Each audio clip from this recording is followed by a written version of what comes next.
calming alien music. I don't know, I'm missing the hell screams. Oh, you want me to turn it back? Yeah, to be fair, it doesn't feel homely without it at this point. I feel that. Can you just have this music and that in the back? Yeah, sure. There we go. Just for you.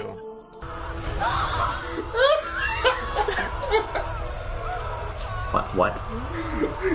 Don't you hear it in the background? Just turn up rhythm a bit. I have rhythm too low and movie too loud.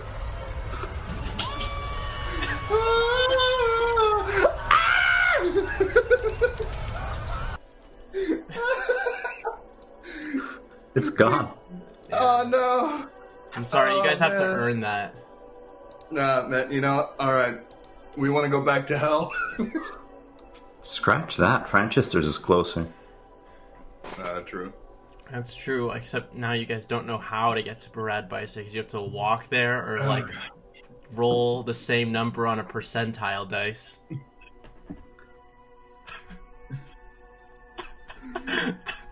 I'm gonna be fair. My only option is to teleport back. I believe the probability that both of you end up in Barad Baisa is 1 in 10,000. So, because it's 1 in 100 squared.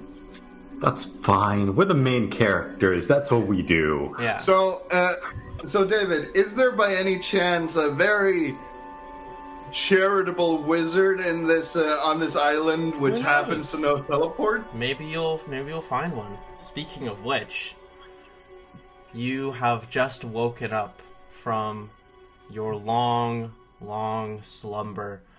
The gentle tides are carrying an Arctic breeze. It's about minus 20 Celsius. The beach around you is made up of tiny, ground-up pellets of ice shards. A field of shattered glass reflecting the morning sun. Remembering the time you arrived, it's likely you've slept upwards of 16 hours.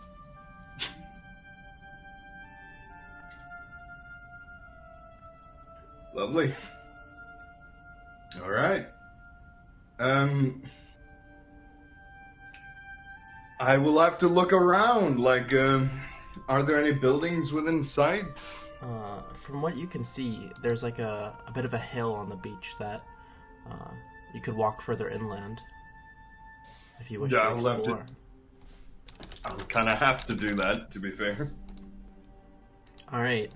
Your finger also burns a little bit less than before. So you're doing a bit better on. Hello. All right, you walk across this icy beach, leaving the warmth of your tiny hut, and you crest over this hill. Looking out into the island, you see thousands of strange blue ice crystals jutting out of this snowy ground. Steep hills block much of the island from view, but you see a strange black tower at the center of this place.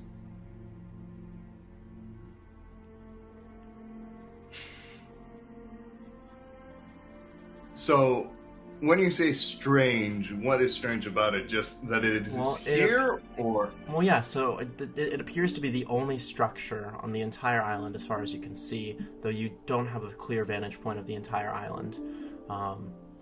It appears to be hexagonal in shape, with a pointed top.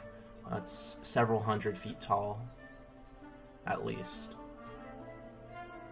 Alright. Very out of place. And you can't recognize the material, at least from this distance. I can't believe I'm doing this, but I'm just gonna go to the tower and knock on the door. Yeah. I can. This is very, very Gerald. It's just casual approach. Hey, you know, as long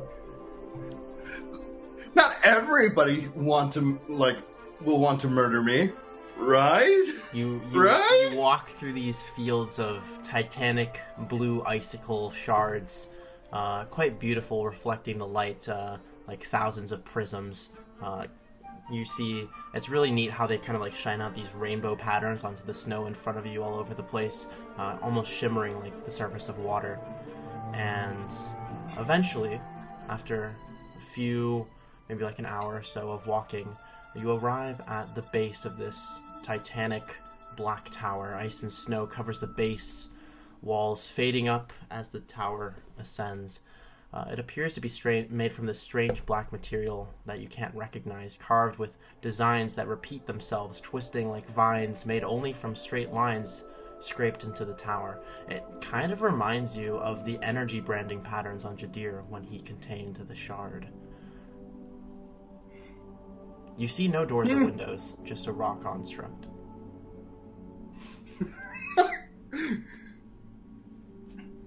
Well, I can't believe I'm doing that. I'm literally just gonna walk closer and go, hello? Anyone home? Your voice echoes through the empty islands. You feel something about this tower, though. It kind of calls to you in a strange way. Not literally, not like you're hearing a voice in your head, but you just feel like this is a good place to be. I'll take that as a no. Is there any entrance to this place? Or You can anything? try and investigate to see if you can find something. Sure. My incredible intelligence of plus. Or I guess if you just stand around for an hour, you could probably take 20. But let's see how your roll goes. 5. 5. You can stand around for an hour. It takes you a really annoyingly long time in the ice and snow, kind of looking for an entrance, but it doesn't bother you, despite the freezing cold. You just kind of feel a bit at home around this place. Eventually, you getting a bit frustrated, you kind of just like pound on the side of the wall, telling it to open up, and a door appears.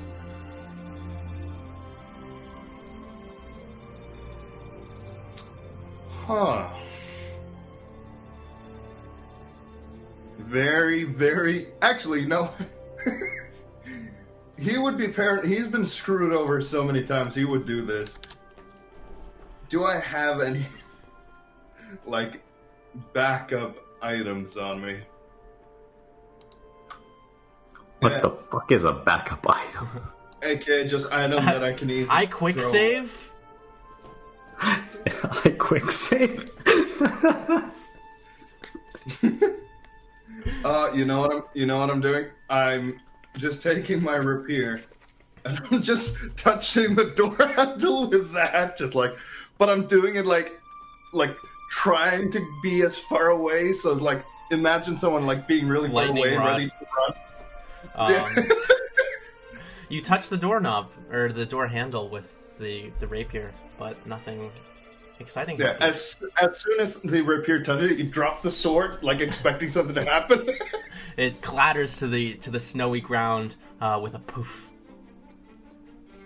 I take my rapier back. Are there any windows? There are no windows. Damn, I was thinking like, oh, finally, the moment of the boots to shine. But no, fuck. Fine, I'll try to open the door. Alright. You open the door. Inside is a pitch black room, but you can see that from the light letting in from the outside, revealing a empty floor space of it's the same material that the walls are composed of, but you can't see the entire interior of the tower.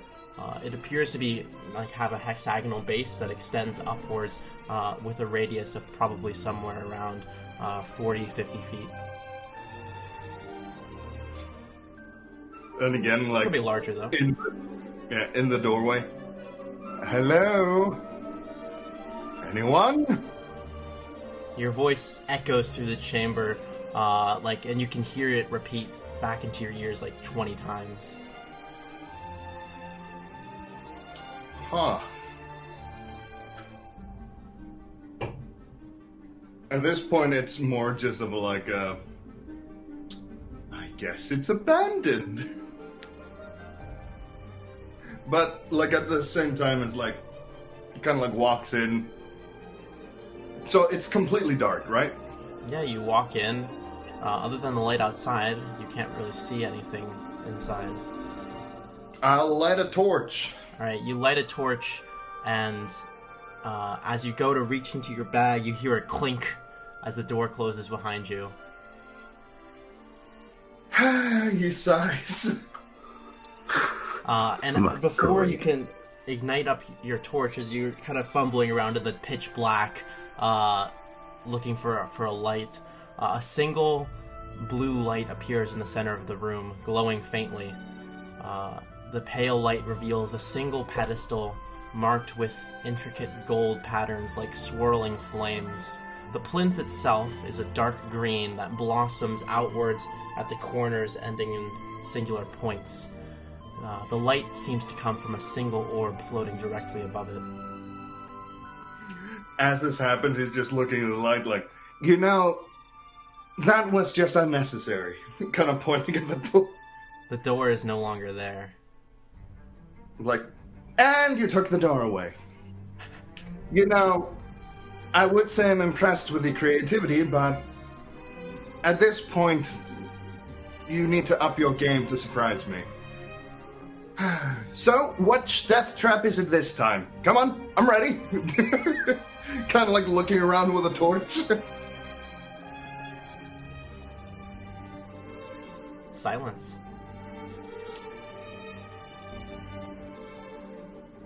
Alright, we can do this the easy way.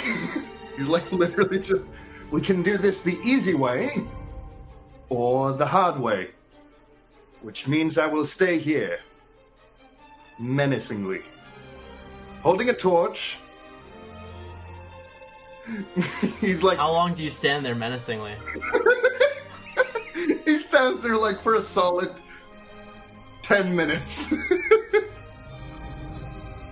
Alright, after 10 minutes goes by of you standing menacingly, nothing unusual has happened.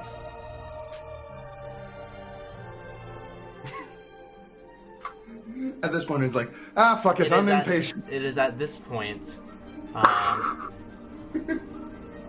the ball begins to ring out in a single pitch, on a single note, like a tuning fork.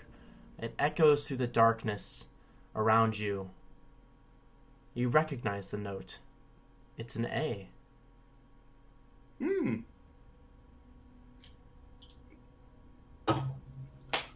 kind of like, alright, since we're going to be here for a while, at least until I get warmer. Is it warm in here, or is it still freezing cold? It's not warm, but it's not cold. It's survivable. It's not Alright. super comfortable, but it's not bad. Okay, so it's like, alright, just for now, because we don't really seem to have a situation where I can leave, at least through a door.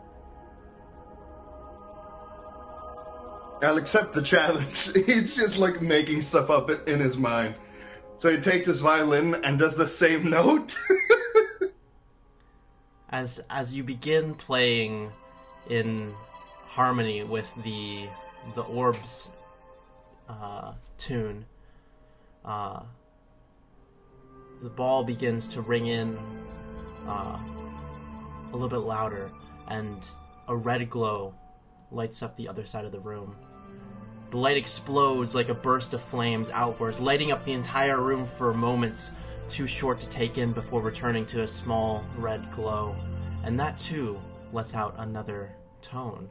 A green light shatters the darkness once more, letting out another note, forming a minor chord that not even you, the musician, can quite place. It's like, alright, so it is a challenge indeed. I tried to like mimic the tones completely. But I'm going so full game because I'm expecting that this is gonna be difficult, fairly at least. Yeah, roll up performance. But yeah, I'm gonna use my spell to be an ass and enhance ability myself. Yeah.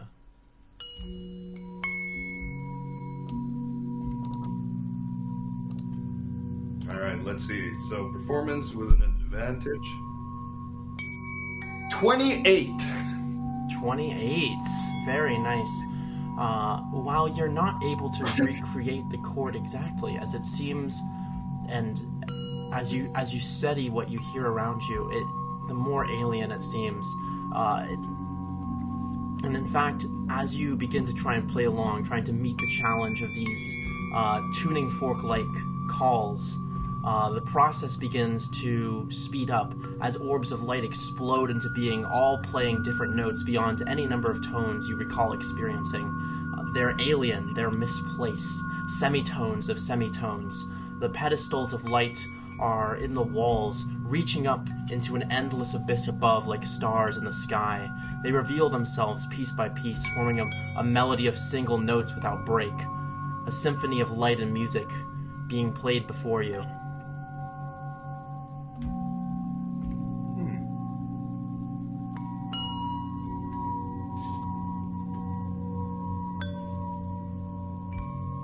So, is this just tower just a really pretty light show at this point? Well, it is really pretty, and it's also a beautiful listen, I guess, as well. Out of curiosity, while he's playing, does he spot anything similar to a teleportation circle? Like, knowing that those do exist? No, but as you begin looking around, trying to attain more information about what might be going on here, the ground beneath you lights up as the room is illuminated, blinding you briefly. As things come into focus, you see a translucent blue spiral staircase appearing step by step, halls and furniture unfolding from nothing before your eyes, coming into existence piece by piece. And the lights continue to sing, now in an endless chorus. He's kind of like holding the violin, but holding like this, what is it called again? The string thing. I don't know the English word for it. Do you guys know the English word for it? For what? The neck? No, not the neck. The thing with the string on, which you use to play the violin. Oh, the bow. The bow, thank you. Thank you. But yeah, like holding the violin in the other hand and the bow in the other, and he's like, I assume that I have passed, perhaps? Kind of looking around, waiting for, like, a yes or something. There is not a definitive response that you can mark as yes or no. I mean, new notes are being played and notes are ringing out, kind of like what you're hearing in the background, but to a greater extent. But no significant change. And now there's like a glowy staircase that goes up. Yeah, and it seems to be going up into these rooms made of blue light as well, like cubes. The curiosity would take over at this point. He wants to try to go up the staircase. Alright, you begin to walk up the stairs, and we will cut to Jadir. Alright.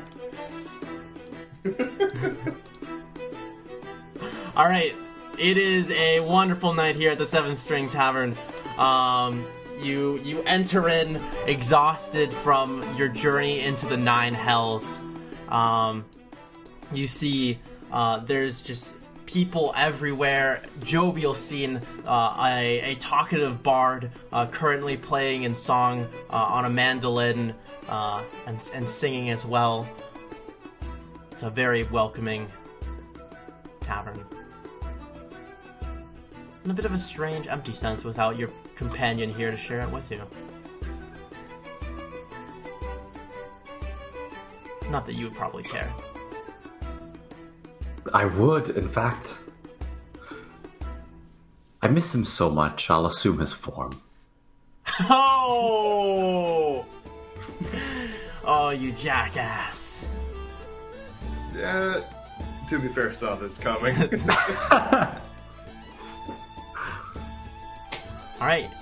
Gerald the Bard strides into the tavern. What are you doing, Gerald? As soon as he's inside, he will gesture out openly. I am back. Everyone looks at you, kind of confused, and then kind of goes back to whatever they're doing. Oh, come on, Gerald. A floating butterfly. One man stands up and is like, "Hey, I know you. You were here that one night. You were talking with that red fellow." Terrible chap. But it's good to be back. Oh, it's good to have you. Come have a seat. Well, I didn't expect to have fans here still, but it's good. He looks at you strangely, seeing the word "fans" being used to describe him, but he lets it slide. Gerald will sit down. So, how have things been? Well, the last few months, they've been a hellish journey. You have no idea the kind of things I've been... Did you know I fought a puma? My bare hands. Wow, that is very impressive. Aren't you a bard? Of course. The bard killed a puma. Wow. Of course. A man of many talents, I see. Have you not seen my guns? I'll unfurl my What's shirt a gun? and flex. You flex your non-existent bard muscles of 8 strength. I'll have you know, I look like a 12. He gives you a pity laugh. You guys are kind of talking, hanging out, when suddenly something crazy happens. A portal appears in the middle of the tavern, and out falls Sean. I'll have one. Oh, this isn't Barad Bice. That tavern got destroyed. You! He points directly at you. I know you! Bro! I know you! Bro! He walks over to your table and just flops down excitedly. Hi! Hey. Bro, so you know how I wrote my whole senior thesis in like 3 days? I remember, bro. Guess what? I passed my class with a 70.0001%. We take those. C's get degrees.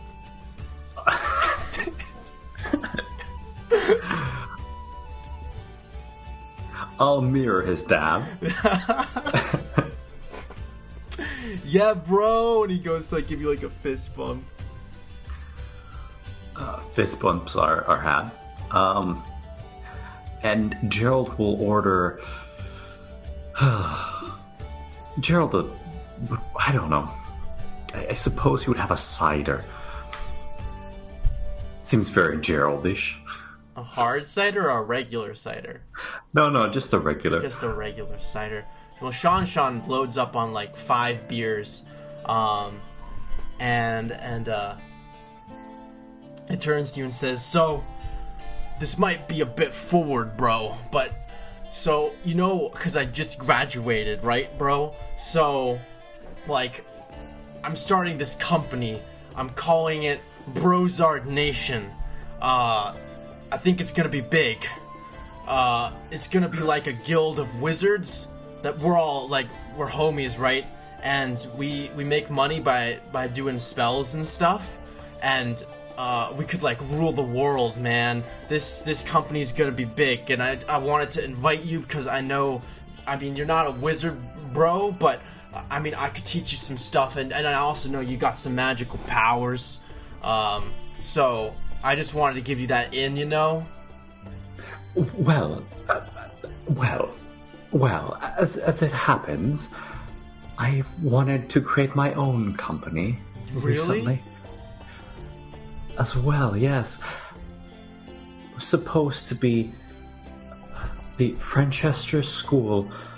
the Lammerford School for Fine Arts. Lammerford. I feel like I've heard that name before. Right. I was in Barad Bicep before... Oh, there was that guy, that Francis guy that came to the Northern Academy looking for a way to get from here to... or from there to Illibert. Yeah, he was looking for his daughter. Said she went off to join some treasure hunter guild or something. The Sacrosanct, was that what they were called? Yeah, he said he was looking for his daughter who went off to Illibert. Well, as it happens, he was my source of funding, and, well, as you may understand, with the city burns, I have no company anymore. No places to sing. It's a terrible tragedy. You can always have a place to sing at Brozard Nation, and he makes like an awkward like B with his fingers and then like N.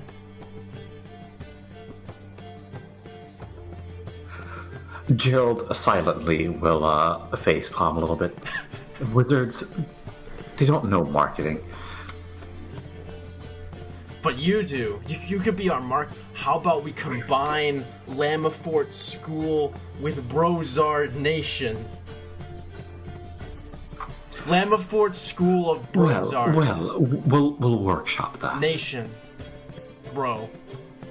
This is such a good idea. Yes, bro.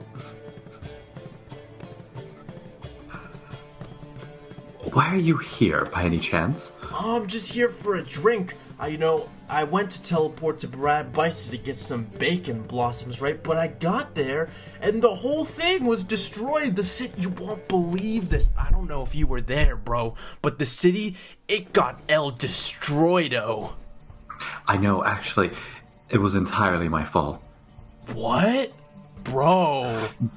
Yes. Did you, like, cast Fireball or something? No. You see, I held a concert, and my fans, they're a rowdy bunch. Your fans destroyed an entire city. I know, That's a little bro. sus, bro. What, you don't believe me, I don't think I believe you, bro. Bro! Come on. You're pulling my leg. What really happened? I love how he's acting like nothing like how Gerald acted with this guy when they first met. Like, this is such... You think like, that guy remembered that night? He hadn't slept in 72 hours and was like super wasted. I know he doesn't remember it, but I love the fact... Oh, I also hate the fact that he's like both fucking me over and also making me a company, which I don't even know exists now at this point. It's officially, huh? Well, anyway, I'm thinking we should go to, like, the patent office in the capital, and get these companies started, you know? Like, get that trademark going so people can't steal what we're doing. Well, if I can get on the ground floor, I'd be more than happy to do so. Is that like a metaphor? Like a wonderful opportunity. Right. Yes. Anyway, bro, what do you say? I say, bro, we should get going, like, now. That's a good idea. I mean, it's a bit late. Do you want to just, like, grab a cart, you know, and take a nap on the way there? It's probably, like, 12 hours to Egeria. Don't you, poof in and out? I'm out of spell slots. Fair point. Tell you what, we'll grab some stuff for the road and get going. That's a great idea, bro. I'll have a... Can I get a barrel of... Oh, gosh, that's probably a bad idea. Just give me, like... Can you get, like, some mini bottles of... bottles of wine? Yeah, some wine. He's, like, walking up to the bar, stumbling over what he wants to order. And he just opens up, like, a bag with a void in it, and then he starts just loading alcohol into the bag. All right, I think we got everything we need. Yeah. Doing the just exact start same thing. load up. We got our pre-game on, and now it's time to hit the road. I did manage to sneak in that I was gonna spend about 40 gold or 30 gold in this town. Right. Before, You got your fancy outfits and stuff. So you're looking swagtacular. Well, no, I have a terrible stubble on my face, and I look a little bit haggard. Yeah, because you're really ugly. You look like this fucking loser. Oh my god. And yeah, I want to catch a ride out of here. Onwards to the capital. There's a business to be started. Are you going by cart or are you walking? I am totally following Sean's lead on this. Sean waves down a cart, which is I definitely feel like it's around. probably a best idea so we can pass out occasionally. Yeah. Evening cart, it's sunset, the cart rolls up. It's like probably like 1 gold piece for a trip to the capital from here. It's like a pretty long trip. But Sean, he steps up, he pays for the trip in good faith, and then gives you like a little bro punch on the shoulder, and hops into the cart. Out of curiosity, is he going with him in the cart? I mean, he's obviously he's like Yes. waiting for you to come in. Alright. What spell did he use? Out of curiosity. You don't know. You're not there. I know. I'm just wondering. You don't get to because- know out of character. I don't do meta knowledge unless it's really I know. important. This is not No, this it's does not really qualify as important. really important. Okay, I was just wondering because Ask me after you finish the campaign, and I might be a bit more generous. This is the only question that will ever need to be answered Yes. about the campaign. Yeah. Not It's that David. important. Why would you ever make us do this campaign? This is terrible. Who wrote this? 40,000 words for this, David? Pathetic. I was just wondering because of a single reason. That's about it. Anyway. You two... I think, I'll hop inside. By the time you're inside, Sean is already conked out, with like a bottle of wine with a cork in it in his hand, that he was excitedly pulling out of the bag as he stepped in, but just fell asleep before he got a chance to drink more. The door closes and the carriage goes off down the dirt roads, off into a light forest as the sun dips below the horizon. Very good. All right, fade back to Dan here.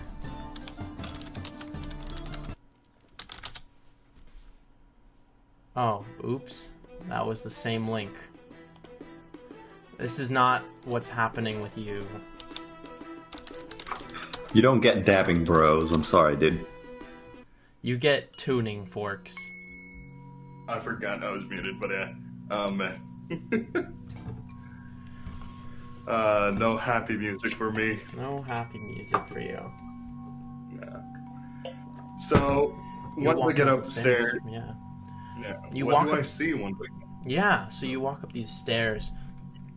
Your feet going over these transparent blue steps, like it looks like the waving surface of like the ocean when you look up from underneath the water. Just this very ethereal, magical sensation as you move forward, like walking on air almost. And as you walk up, you come into what had seemed like this blue cuboid room of the same material with nothing in it. And you're surprised to find that it's much different from the inside. And as you step through the door, you can now see that rather than this blue energy, the walls are now made out of a bright polished wood. There are torches of gentle light that burn with a fire that has no heat. The walls are lined with bookshelves, and the floor is carpeted with a dark red velvet patterned with curving gold lines.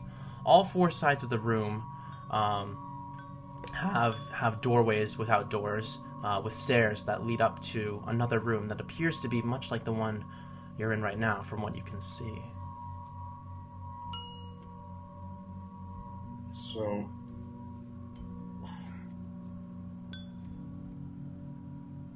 So, wait, how many rooms are there? Is it just this one room, or? Well, from the outside, you saw many, many cubic rooms, though you can only really see a couple of them from the inside of where you are right now, which just take the interior appearance of this, like, homey library place.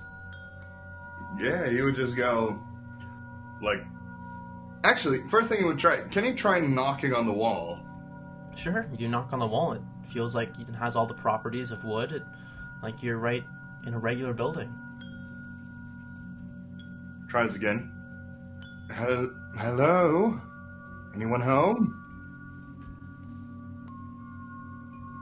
Nothing but the ringing of these tuning fork sounds coming from these glowing balls of light, which are no longer visible from within the room, as you have walls now, but sound travels through like there's no walls there nonetheless.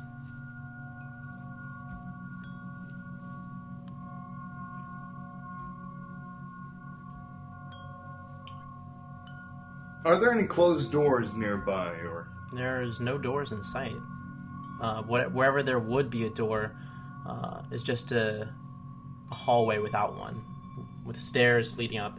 It seems that, so from here there are three exits. There's the one that you came up with, a staircase, and then there's one on each of the remaining walls with staircases leading up into the next room.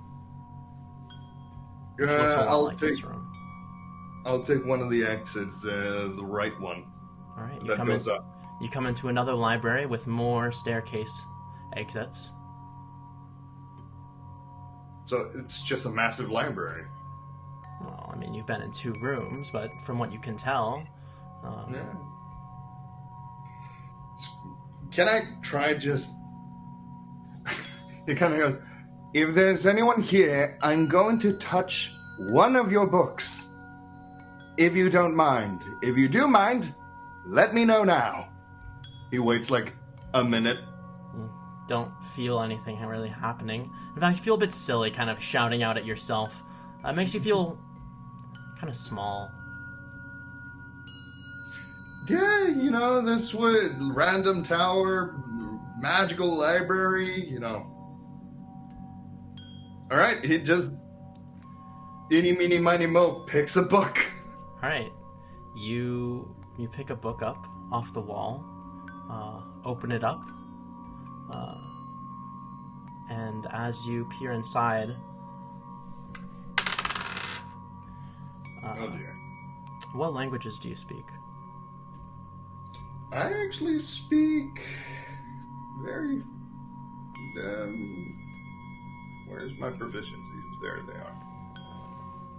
I only speak 2 languages, Common and Sylvan. Okay. This is... Basically a language. Yeah, this is a book written in Sylvan, filled with, as you begin to flip through the pages, if you're familiar with, like, Aesop's fables, many, many fables and short legends, like The Boy Who Cried Wolf, things along those lines. The Legend of the Tortoise and the Hare.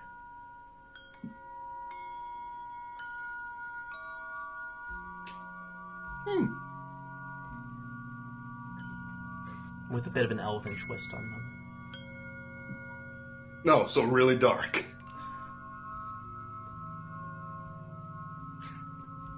Some of them are. Okay, I'm just making sure, because in Iceland, elves were like the darkest thing ever. Well, in D&D, elves are way nicer than humans. Unless you're dark elves. Oh yeah, I was just questioning it because in my culture, elves are like these things that you're like never wanted to meet. Really? Huh, I didn't know that. Yeah. But yeah, in elves- D&D canon, elves are pretty chill. Yeah, that's why I'm always like, elves, you say? But yeah, no, yeah, he kind of like looks through it and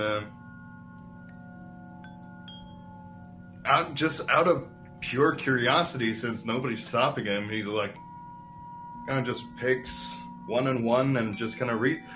I assume he had. What? Are you going through more books, you're saying? Yeah, pretty much. He's just like curious at this point. Many of the books you find are written in languages you don't understand, though from the books that you find in Common and Sylvan, they all appear to be tied to aspects of history and particularly myths and legends. I think he enjoys them, like being a bard and all. I think he enjoys the stories themselves. Yeah, they're very well written, or at least most of them. Some of them are like, I saw that coming a mile away. Some of them, yes. In fact, most of them are fairly predictable, as they're meant to teach you a lesson in a weird, convoluted way.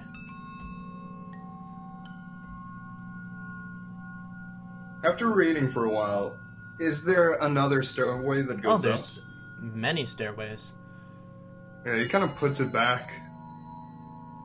Kind of like looks around, seeing if like anyone's there, and goes up to the next floor.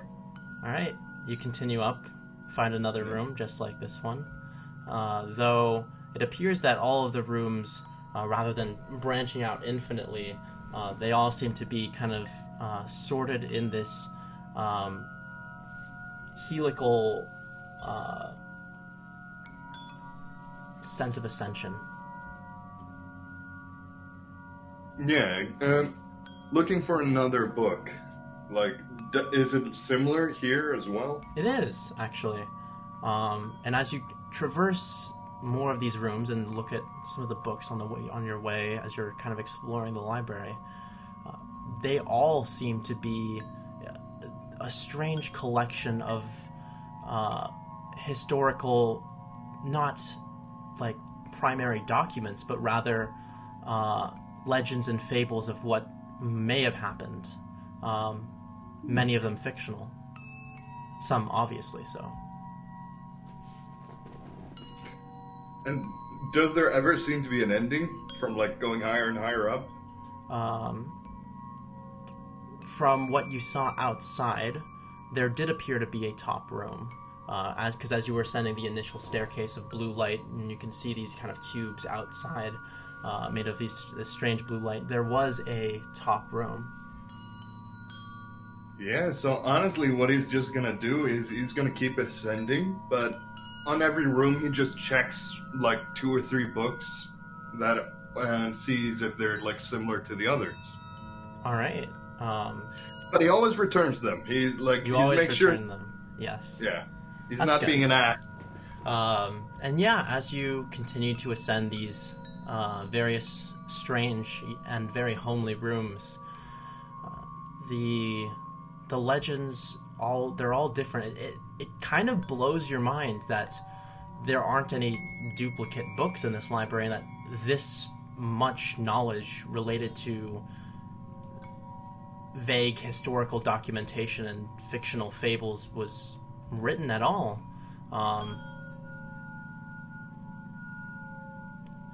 And as you go higher and higher, after maybe 20 or 25 rooms, your legs starting to get a little bit tired, you come to a room that isn't like the others. And that's where we will go back to Jadir. Let's see. You know, you're not in the tavern, but I feel like tavern music is still a great background for the vibe of what we're doing out here. Fair play.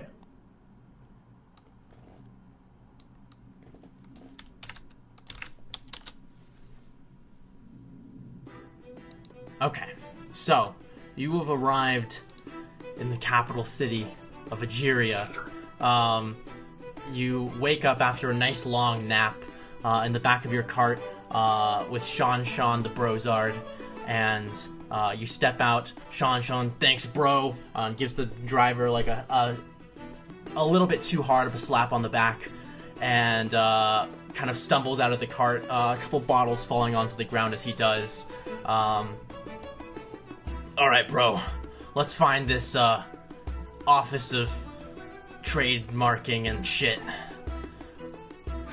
I feel like Gerald has done such a poor job of sticking to his character and generally just getting wasted that he sort of tried to, or like begun to assimilate a little bit of Sean's personality.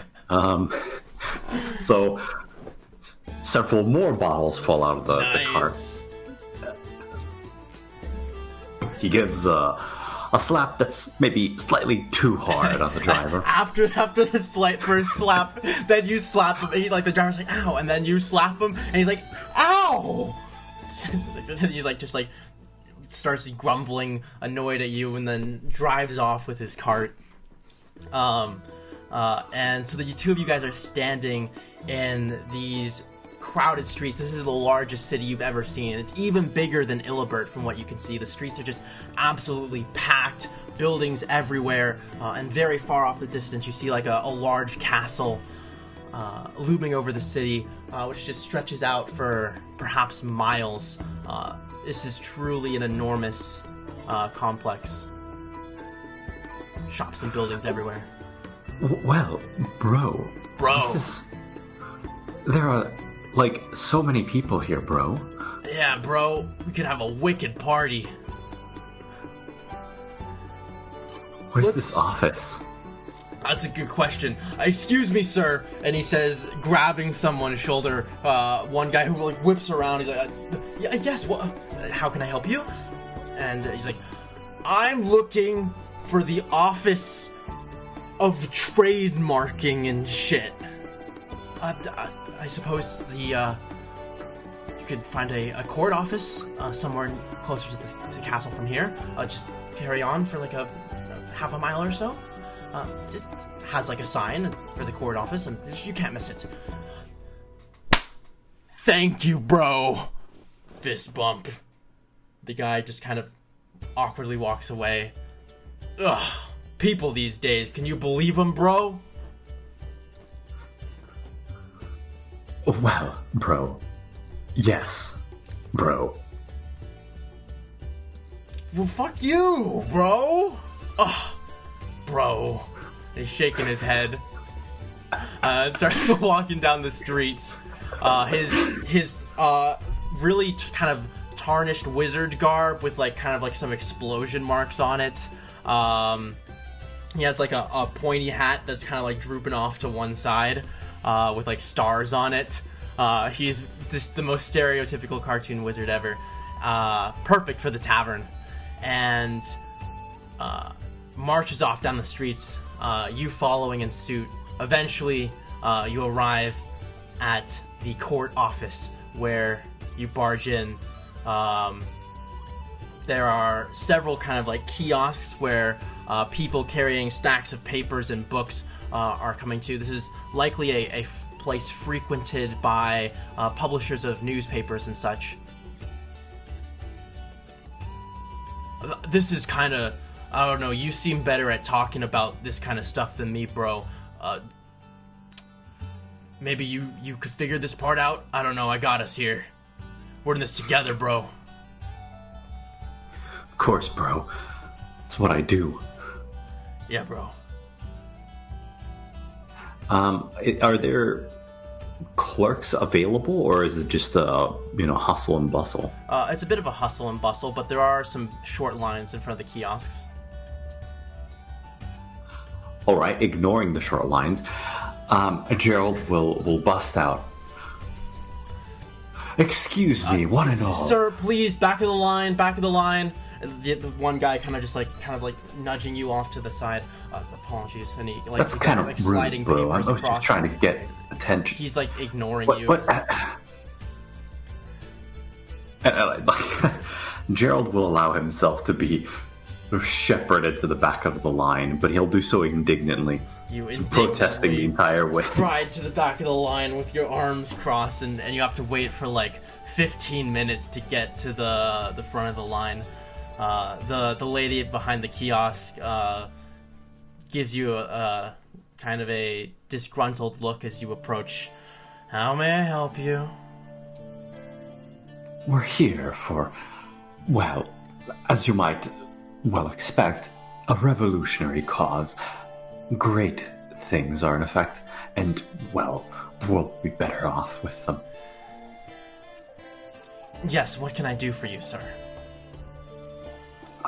Well, for such grandiose ideas, well, you see, we have to protect our property. If and you're such. trying to file a trademark, please fill out the paperwork here. And she slides you a sheet of paper. Sean's just kind of like looking over your shoulder. That's your cue, bro. And, well, if you could please tell me, what does this paper mean exactly? Once you fill out your trademark and publish your name, it's protected under Algerian copyright and cannot be used by other people.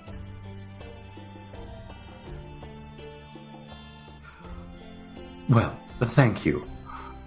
And Gerald will turn with the paper in hand and sort of wiggle his eyebrows at Sean. Right? We're calling it. What are we calling this? The Brozard Academy of Lamafort Bros Nation? No, bro. Fuck the Lamaforts. Yeah, bro. Total loser. Fuck the Lamaforts, man. That guy was kind of dumb.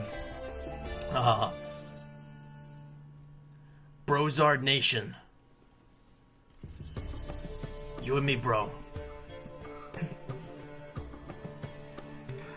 I think that's better name. Alright. He writes in like really sloppy handwriting, Brozard Nation, and then like does like a graffiti BN next to it. Amazing. And then he goes through filling out all the lines, and then he signs the bottom. He's like, here, you should sign this too. All right. Gerald will sign. You sign as Gerald? Yes. Oh man, you're some deep shit now, man. You're forging another impersonation, identity theft, forgery. Man, you really know how to fuck yourself. You give the paper to the clerk's like, thank you. Please allow 3 to 5 business days for processing. All right. All right, bro, what now? Just overly enthusiastic. Well, now we gotta start building our headquarters and stuff and getting people on board, right? So I was thinking, like, I don't know, I have like 500 gold from my inheritance because my grandpa died, which was, cool and all because I got the money, but I kind of missed that bro. Anyway, that's beside the point. Maybe we could pool our funds and start get a building here in Algeria. There's a lot of people here. I'm sure we can find some bros to start our nation. That's good, bro. But I think, bro, what we need is a hype campaign. Bro, that's big brain. Look at all these newspaper types. Okay, but wait, hold on.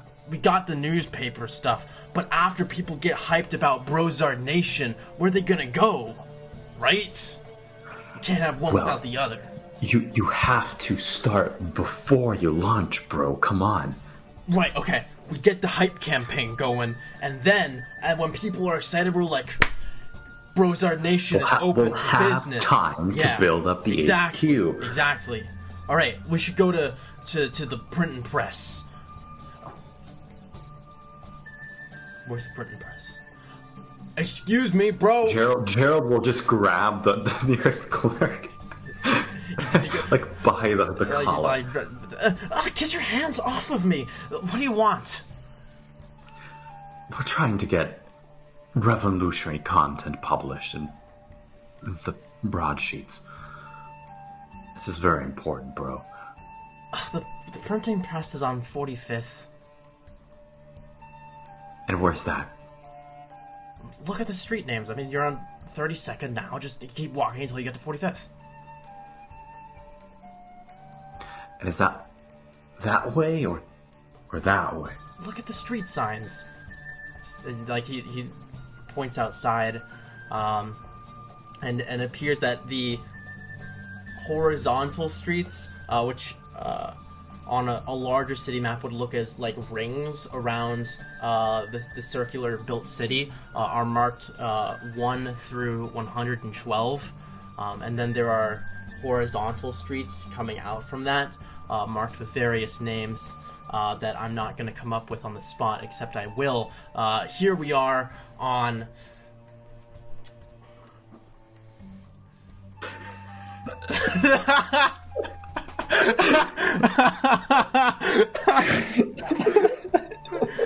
Timothy Avenue and 32nd.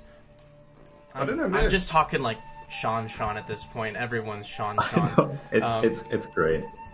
Yeah. Gerald will let go of the man's collar.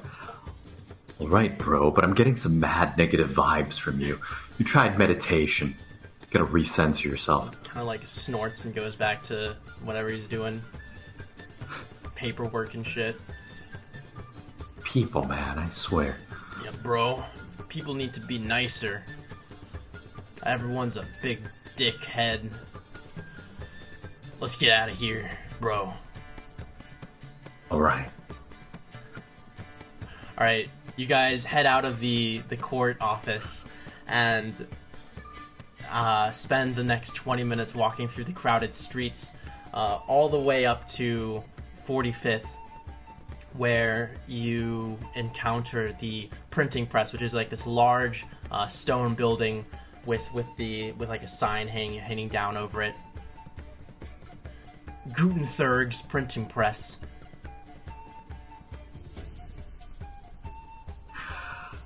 All right, we'll charge in, taking sizable strides, and strut up to the counter. You taking extremely large steps, stride up to the counter of Gutenberg's printing press, and the guy who's kind of like this mustache gentleman with like kind of like a bit of a beret and a tight suit. With like glasses behind the counter. Hello, how may I help you? Welcome to Gutenberg's printing press. We're here because, well, bro, we have a revolutionary cause. Yeah, tell me about it. It's gonna be a big company. We need to set up some hype. Oh, looking to take out an ad then? That's correct. We're looking to spread our name. We're gonna take over the world. Well, that's nice. What size ad do you want? I can give you a small one, medium one, or a large one. We could take a full page even if you want. Bro, I think we should start off sort of medium. Medium? And scale up. You think it? Okay. Yeah, we gotta... If it works out, we scale up. Yeah, and we can slowly build our Brozart army. One medium Bros ad. Nation. How much is that? Well, it depends on what page. If you want something on, like, say, like, the first, pages, like, 2 through 5, if you're looking for a medium ad, you're trying to budget, you probably shouldn't go with the front page ad. But I can give you guys a medium ad on somewhere halfway through the paper, probably on page 3 or 4 for, well, let's say 45 gold. We'll take it. All right, done. And he marks off. He goes to the wall. There's like a paper on the wall where he fills in. He asks for your names. He kind of fills them in on the wall under like medium ad in this location. He's like, well, just send me the information you want published, and I'll have it done.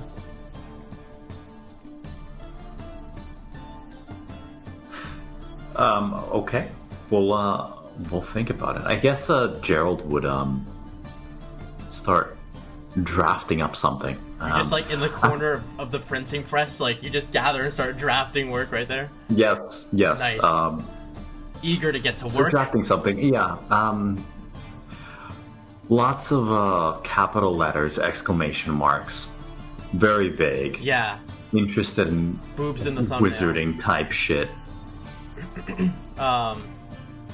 Yes. Why don't the two of you let's make a what would this be? Performance? What kind of role would you like to make? Persuade me. I would like to get advantage on this because of my background with forging documents. Hey, there you go. I'll give you that. That's creative. And I suppose would persuasion be best? I mean, I'm literally trying to market to people. You can do persuasion, totally. And bros. Can I give myself bardic inspiration? No, you just because you look like him doesn't mean you are him, unfortunately. But where's my enhanced ability? You can get assistance from Sean the Brozard, so you can roll with double advantage, which is just advantage plus 1. We'll get a 26. 26. Fuck. Somehow you guys retreat to the corner of the office for like literally 20 minutes to brainstorm, and what would normally take a publishing company perhaps days of consolidated research and editing to find a good ad that they all feel good with. Literally on the first draft, like any good college student, just like Sean, one draft is all you need, and your ad is done, and you guys both feel sick. Like, this is the best ad you have ever seen. You're very confident you're gonna get some serious response for Brozard Nation with this. All right. What even is a draft? I mean, come on. Drafting is for nerds. All right, let's hand this over to the Printin' Gutenberg guy and watch the Brozarns roll in.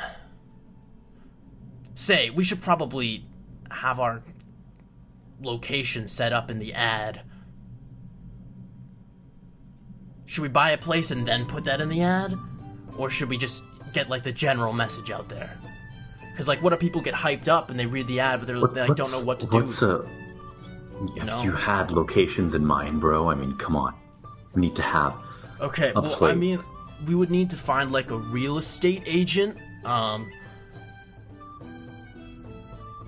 sure we can find a place. It's too fucking official. Yeah, you're right, bro. We can find some place out in the city looking for sale. No. We need something impressive, something wizardy.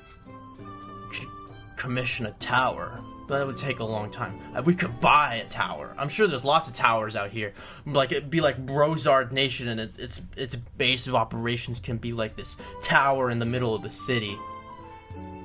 Only, how much gold do you have, bro? Gerald will open up his meager coin purse and dump out some 39 gold on the table. Ah, fuck. Bro. Well, you are a bard, I guess. I take offense to that. Bards aren't I'm always usually broke. known for their I don't pay for any of my things. I mean, come on, bro. Spending.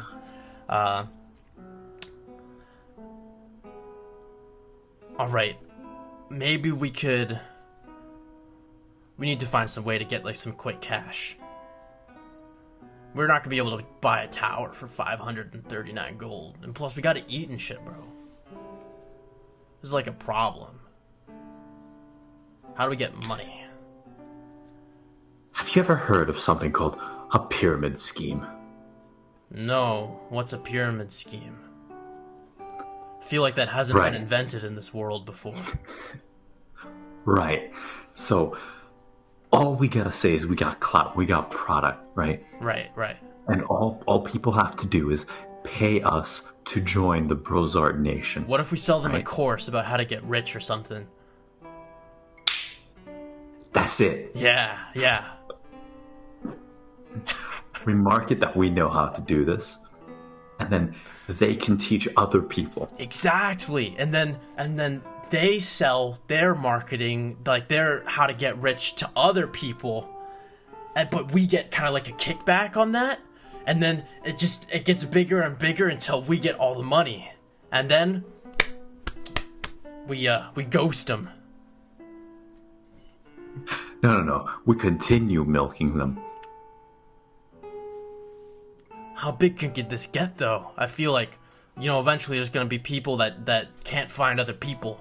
But, by then that'll probably take years. Okay, we start a second company, and then we use the funds we get from that to start Brozard Nation. I love it. Okay, it's got to sound like official and shit, like something like corporation, like what's like a intelligent way to say like get rich quick. Let's see, like This is probably the biggest. Fast Money Incorporated. No, it's No. too scummy. S&J Industries. But what does No, that stand no. for? What about like Dash or something? No, that's Sean and Gerald Incorporated. S&J Inc. S&J, Sean and Gerald. That has like a nice ring to it. Should we go with that? Oh, fuck, I Yeah. have to go get that copyrighted again. Ugh. Bro. Bro. Alright, Look. alright.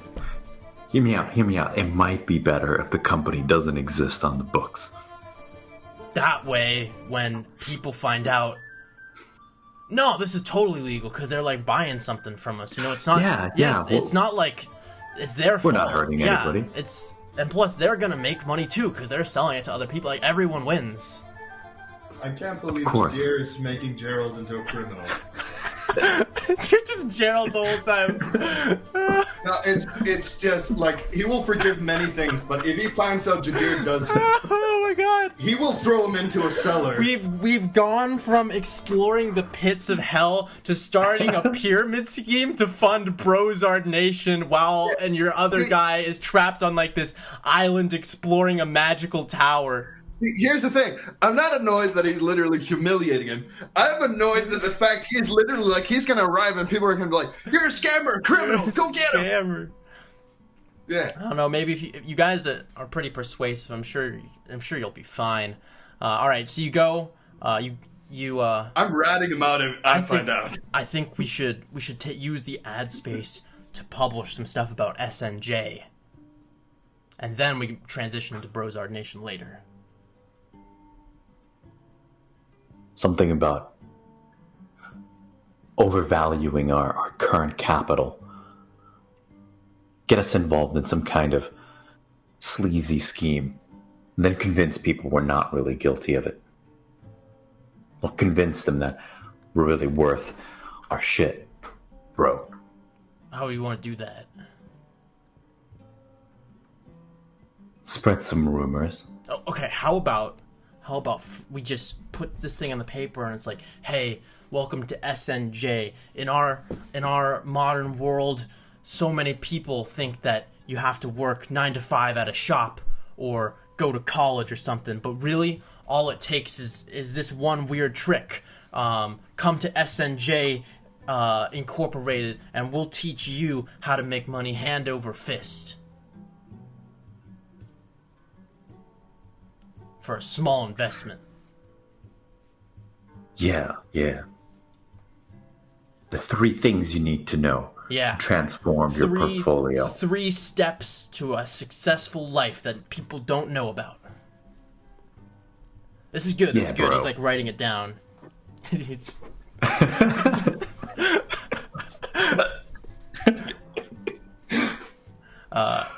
Oh God, why? All right, so you guys go. You get that published. Actually, we should roll persuasion for that ad as well with triple advantage. I get a disappointing 20. Oh, it's disappointing. So you guys draft a fantastic ad, throw it into the newspaper. Where did you say to come to?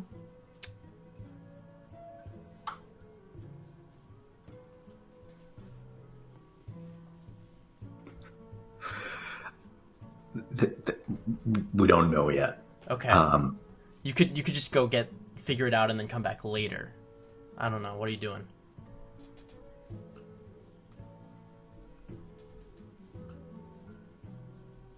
Bro, we need to figure out our HQ, like now. It's getting too big. You're right. We could just rent that shack over there. He points to a shack that says for rent. No. Alright. We gotta think big. Big? I mean, we don't... I thought the whole thing was, like, to get money, so then we can go big, you know? What if we just, like, town square? It can be like a preview masterclass, you know? Starting And probably, then yeah, we upsell everywhere. them. Then we upsell them, get the funds in advance. Then we buy a place, open up, and they all come. And then we I like upsell the them heads up. again. And we like peer pressure them and be like, look, everyone else is doing it. So brilliant. That's so good. This is such a good idea. I don't know why I ever went to turn in college. our, This is way better. Yeah.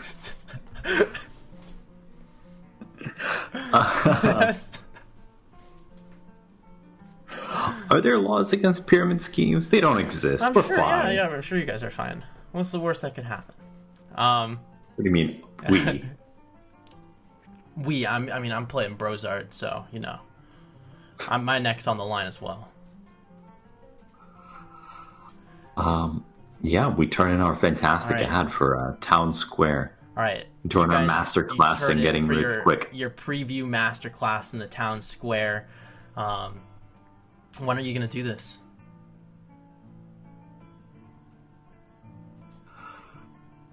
Next week. Next week. Alright. Alright, we're going to come back to Gerald after a 10-minute break.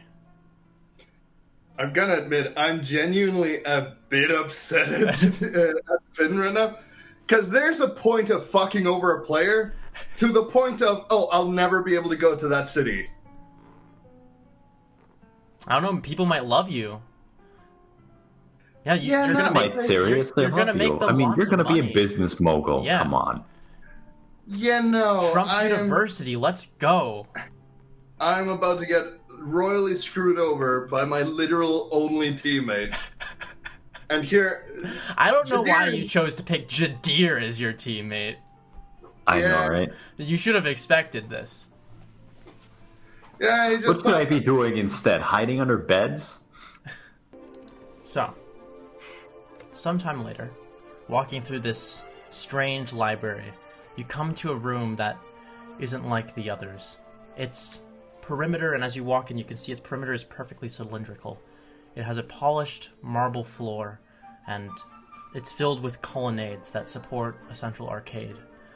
The walls are a tile mosaic that make a swirl around the walls like crashing waves, shifting between the colorful elements of white, blue, red, brown, gold, and purple. Each segment of the mosaic has a masterfully crafted piece of artwork detailing a different entity, in front of which is a pedestal with a floating crystal above it of matching color.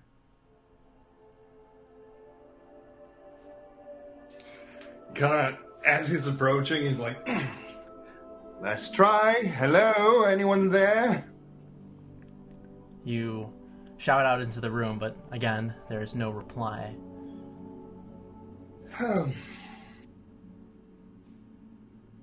So, is there anything that kind of I guess you could say, is there a guide of some sort what this room is? No, but you could look around. Yeah, he'll look around. Alright, what are you going to look at? What are the shapes, like, of each entity in this? Well, going up to observe the each of these segments of the mosaic, which kind of shifts between the colors, matching the color of the shard on the pedestal in front of that part of the circular mosaic tile wall. You see that the first one you come to, on your right, there's kind of this floating red crystal, and there's a plaque on the pedestal. It says Blood Core, and beneath that, De Flarxitem.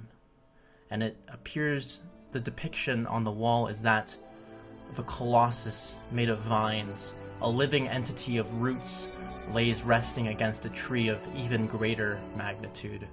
Many other tiny, viney creatures are depicted walking away from it. And I'll put... No.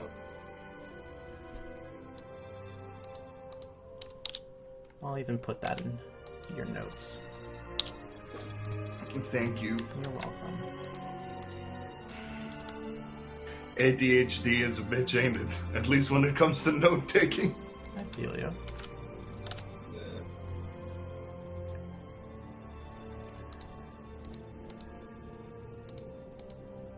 There are 5 other pedestals around the room in front of mosaic tiles.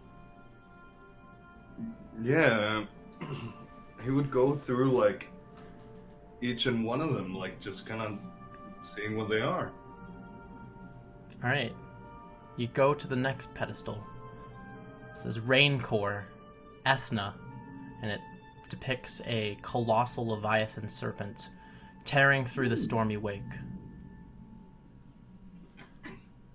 You walk to the next one. Icecore, Zixikal, a colossus of ice, striding through these icy mountains, its body breaking even the clouds. It is wrapped in a blizzard.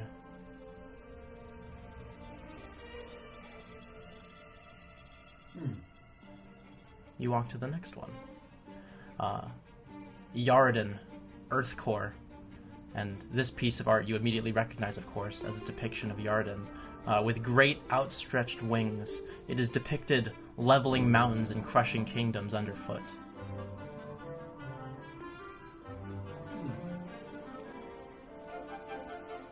Lightcore, Anarath. This is a single head shown in this piece of art, and it appears to be an artistic rendition of a human face covered in strange markings with horizontal slits for eyes. Voidcore. Nothing but an empty purple mosaic lays here behind the pedestal with the floating purple crystal. One that looks like a larger version of what's inside of Jadir. Or what was inside of Jadir. Wait, how does that statue look like, the purple one? The statue. They're not statues, they're like mosaic depictions on the wall, but the mosaic. there is no mosaic. And all the other pedestals were named, whereas this one simply says Voidcore, and there is nothing.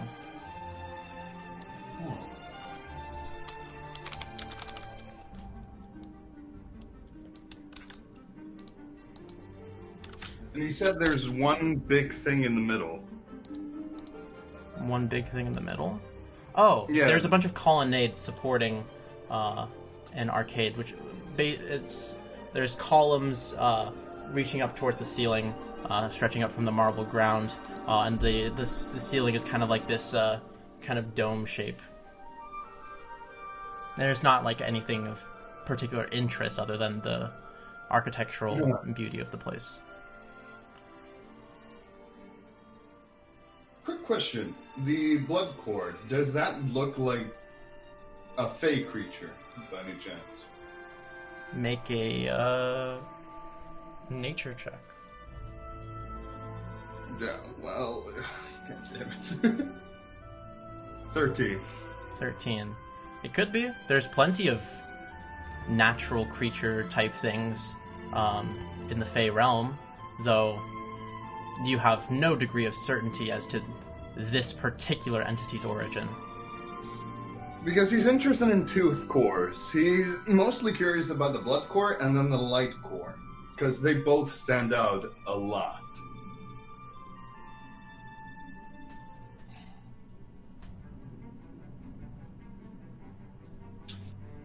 I don't, like, this is just art, right?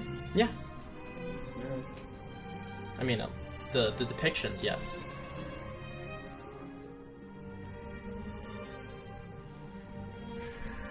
I feel like you'd be curious enough on the light core because it's a face. So, I think you would go up to the light core just out of curiosity, and it's like a painting, right? A mosaic, yes. Yeah. Which is like when they make art out of like lots of little tiles.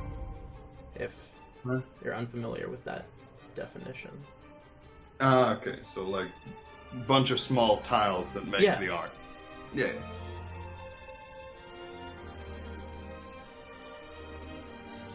Out of curiosity, he's gonna... Because this is strange enough as it is, he's just wanna touch. Just a little bit of a touchy. Out of curiosity. The mosaic or the crystal? I feel like the crystal is a bad idea. Fuck it, the crystal first. Like, just poke it, like one finger, like... reach out to poke the crystal and find that your finger passes right through. This doesn't appear to be an actual crystal, but rather simply a projection. Thank God. Alright. Then he walks through that to look at the mosaic. And also touching that, because at this point, it is just... He does not know what is real and what is not real. I mean, you touch the mosaic and it feels like running your hands across a series of tiles on the wall. Yeah. I'm assuming this is like a really pretty, like... Yeah, these are masterfully crafted, some of the most beautiful works of art you've ever seen. Do I, by any chance, have... I'm really curious about my items right now. Give me a second. I'm just gonna see if I have something here.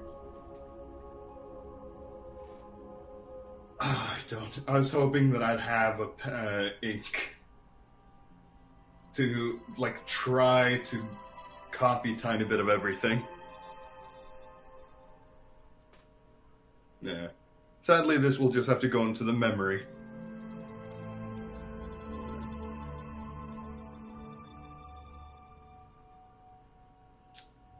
Man,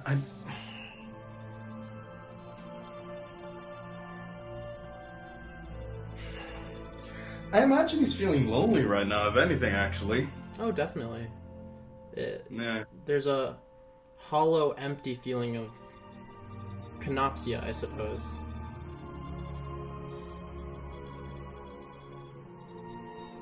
He has one thing that he knows can kinda not talk, but somewhat talk.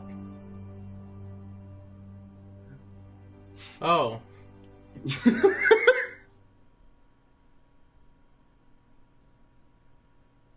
Fuck it. He is lonely enough to do it at this point. He's just like... He pulls out the mask. Sure, you pull out the mask. Like, well... Look where we are now. Kind of like showing around. Like... Kinda wish that I wasn't alone here. I would think Judea would enjoy some of this stuff. I'm like looking around. He would most likely say something witty about all this stuff. And probably a really bad joke following that.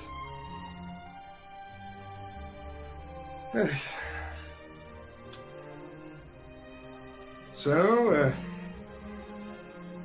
kind of just talking to the mat. He must look like completely insane right now. Probably. Yeah, he's like, so, been a while, you've not really spoken to me at all. One time trying to kill me, other time a vision, third time a vision. You know, you're allowed to speak to me. It is getting a bit lonely, I'm going to admit. It's a mask, what can I say? Yeah, he's like knocking at it. Because he doesn't know what it is. Yeah, I mean, He doesn't. fair. Like, me as a player, sure, I know it's like, oh, it's just a part of a thing. But him... Do you like, know that as a player? Part of a thing?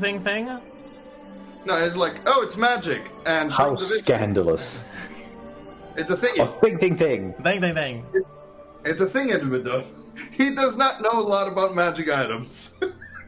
Yeah, It's a thingy that does magic. That's all he knows. fair. You're like, well, do we stay or I don't know. I'm talking to a fucking mask. What do you say, big tree guy? Kind of looks around. No, that's even dumber. There's a face. At this point, he's just sitting in the middle, kind of like rounded. Like, Alright. I could go back to hell. Never thought I would say that. Well, while Gerald's sitting there thinking about what to do, let's transition back to our friendly neighborhood scammer.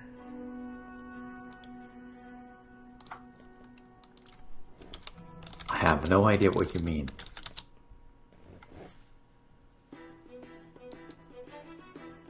Alright. So,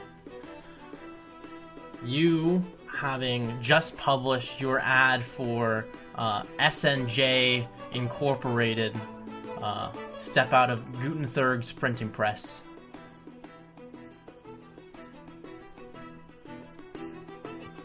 With your fellow Brozard. With my fellow Brozard. Right, bro.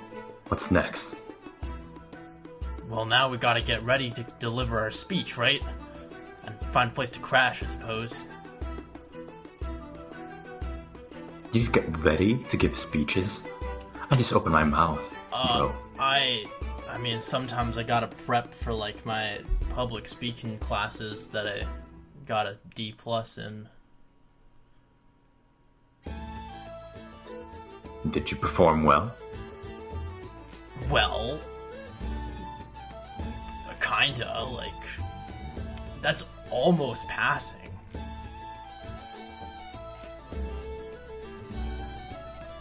I don't know, you're a you let bard. me do You're this? a bard, man. This is your jam, bro. That's why I'm here, bro.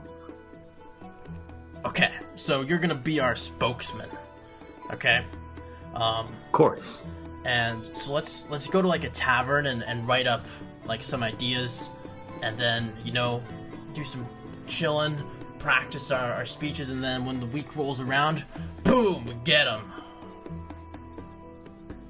No practicing speeches, no. No practicing speeches. Okay, what do we do for a week then? Well, let's work on actually securing us some kind of place. Because after we upsell these people, we gotta take them somewhere. Right, okay. Has to look exclusive as shit. Okay, but that's gonna be like kind of expensive. I mean, I suppose we could like go into debt temporarily. Bro, you gotta make money by spending money. Gotta spend money to make money. Alright, let's I go like to your the version bank. better.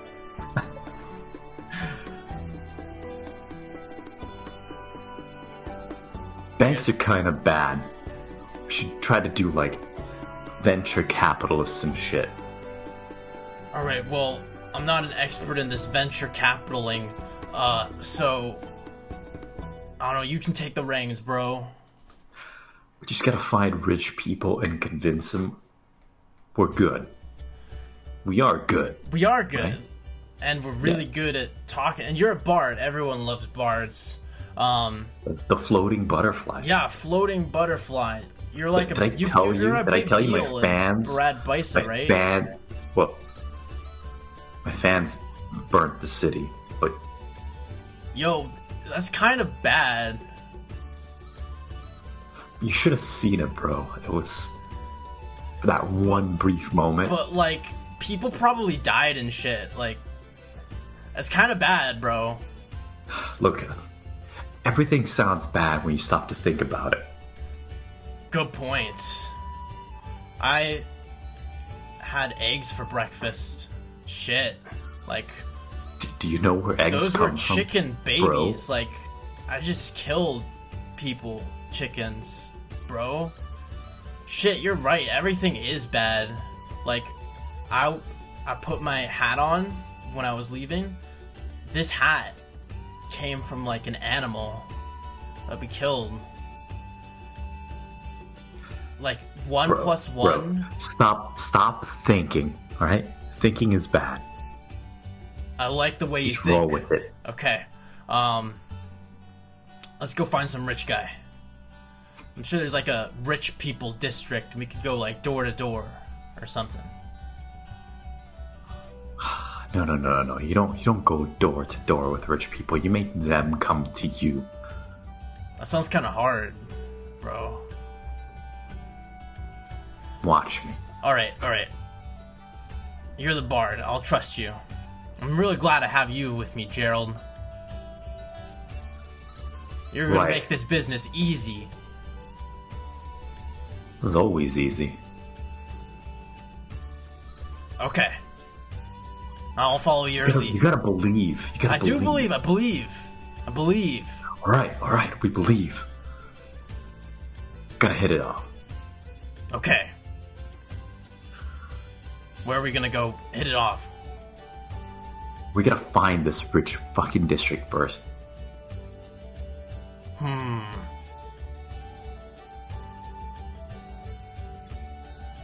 Well, we can go ask around. Excuse me, ma'am. Where's the rich person district?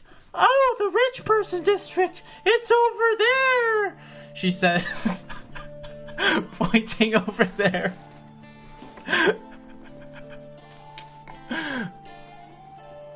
Well, that was conveniently easy. Amazing.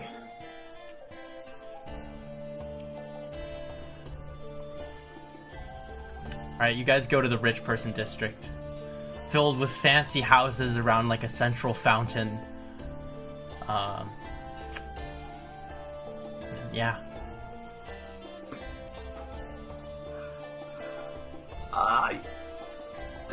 I want to get to like a commercial area. There's a commercial area of the rich person district. Yeah. There's like the wealthier part of town. It appears that there's like the rich person district, which is kind of like this area where the rich people, like the super rich people live. But it doesn't appear to be like welcoming. There's like gates and stuff.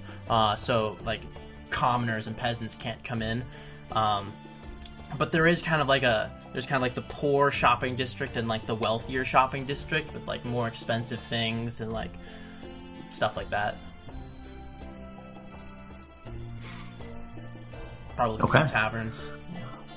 I will seek out the first establishment that I can find. You find Doesn't like, matter what it is. a really nice like jewelry store. Okay. I insist that we enter. All right. Sean follows your lead.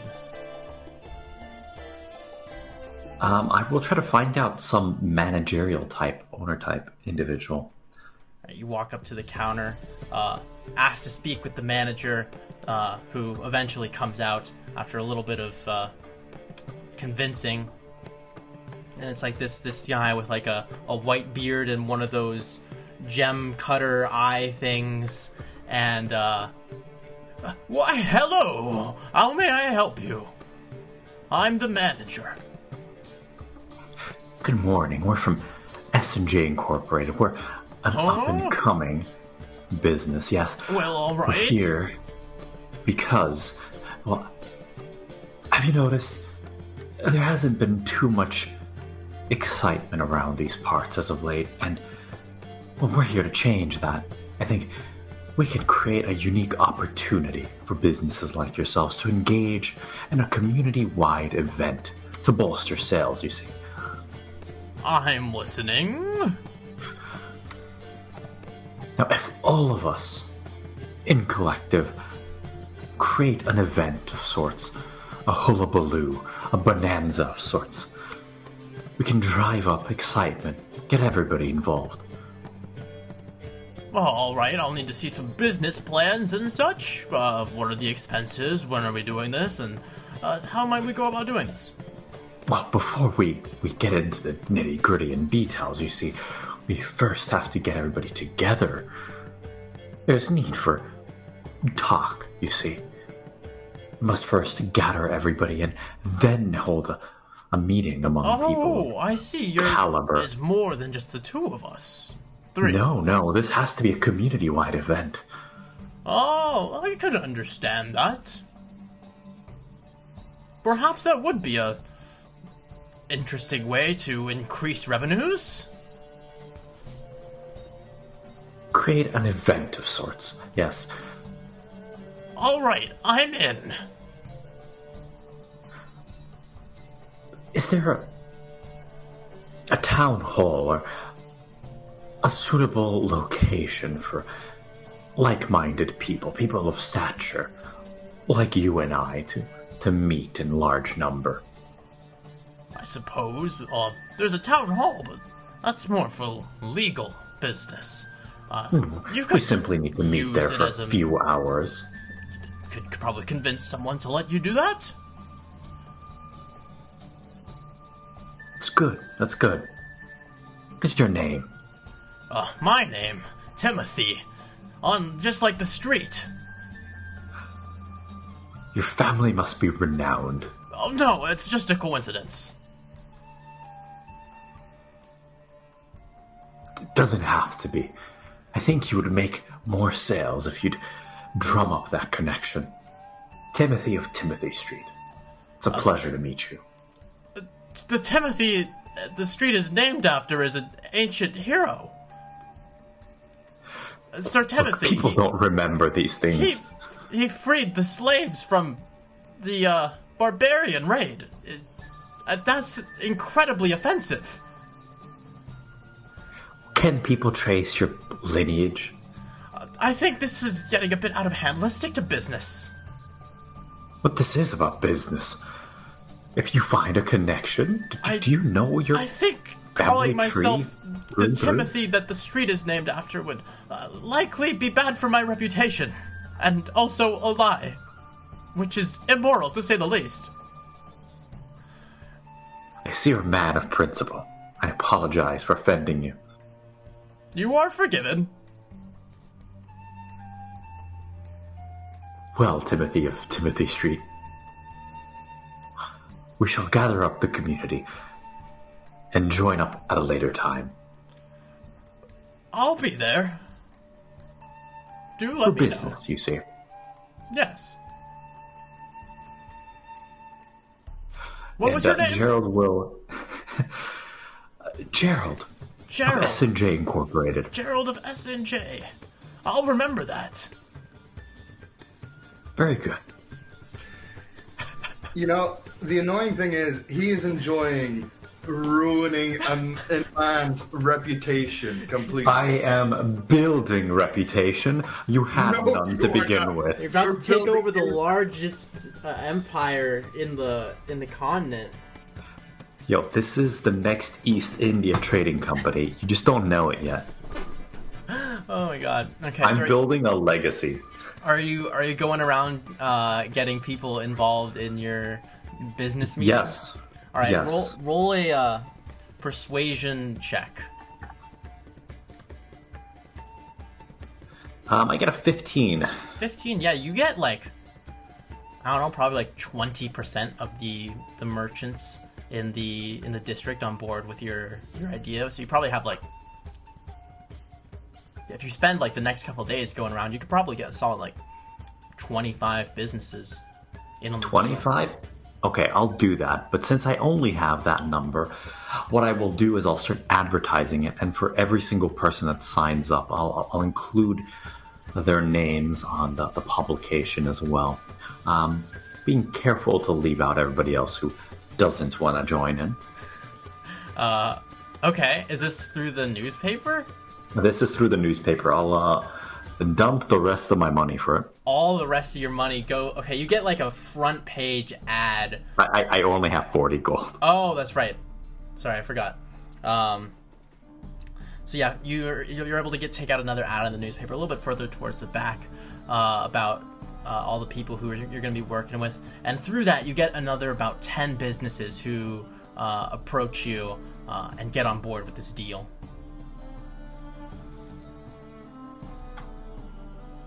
Okay. Very good. What else? I suppose that'll be it for like the next few days. Alright. So you do that. Gerald, we return to you. Alright.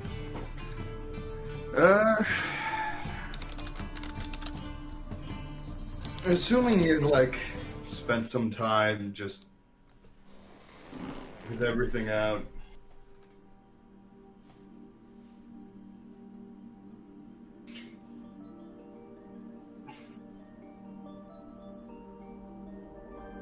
I think what he's gonna do, but I think he would simply do this out of being lonely. He knows that the mask causes him to be playful, let's say. But This tower's about to get destroyed. no. He's actually gonna try to like first go down Okay. You descend down. all the way to the bottom floor, and he's gonna try to knock on the wall that he came through. See You if knock on something the wall and the door appears. changed. Yeah.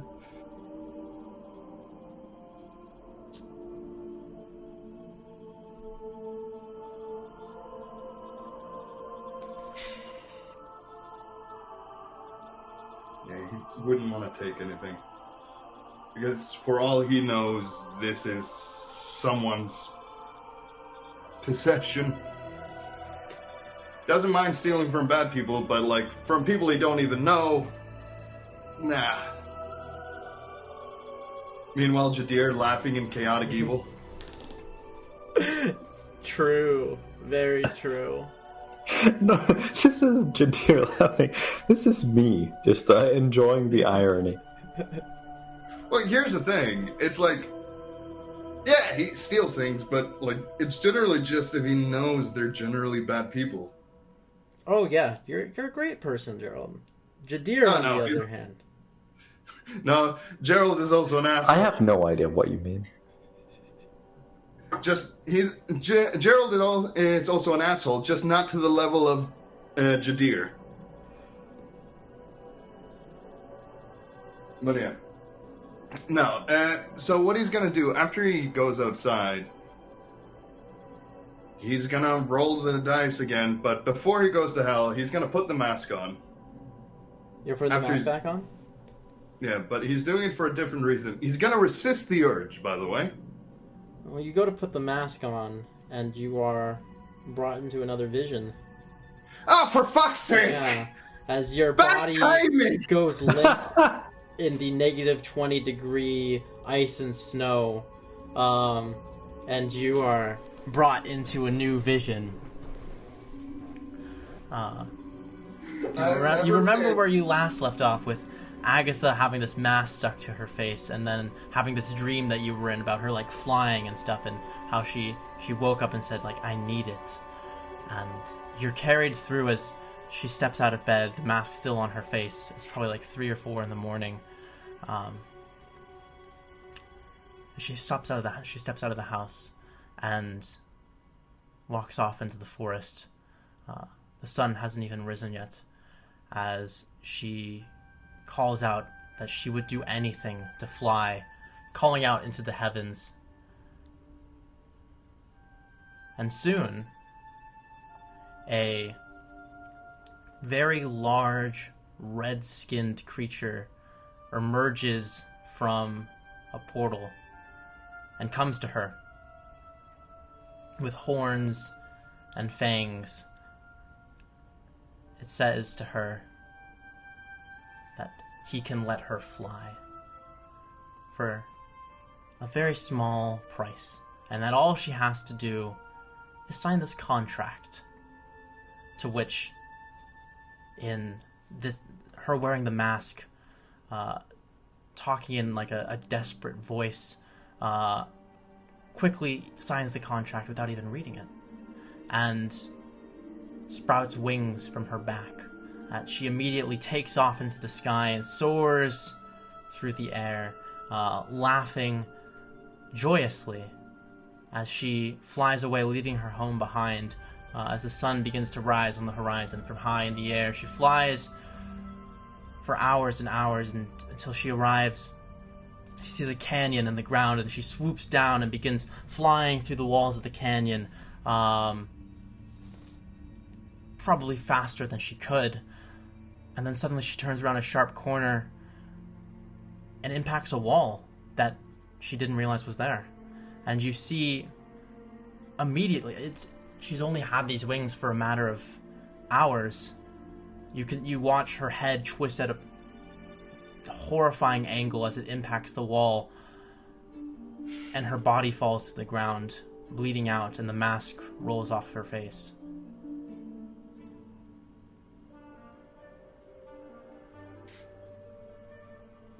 You awaken in the snow.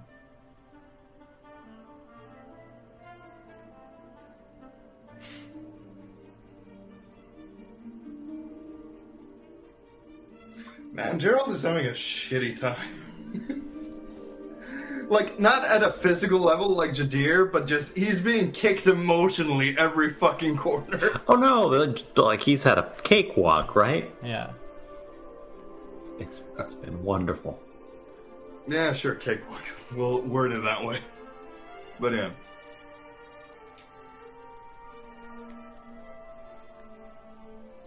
He'd be very annoyed, I imagine.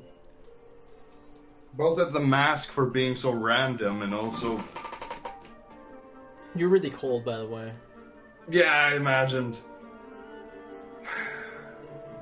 I knock on the wall again, I go back to warm myself up a bit. I still have the mask on. You knock on the wall again to go back into the tower, but no door appears. Oh. Well, I guess my welcoming stay has been, well, taken away.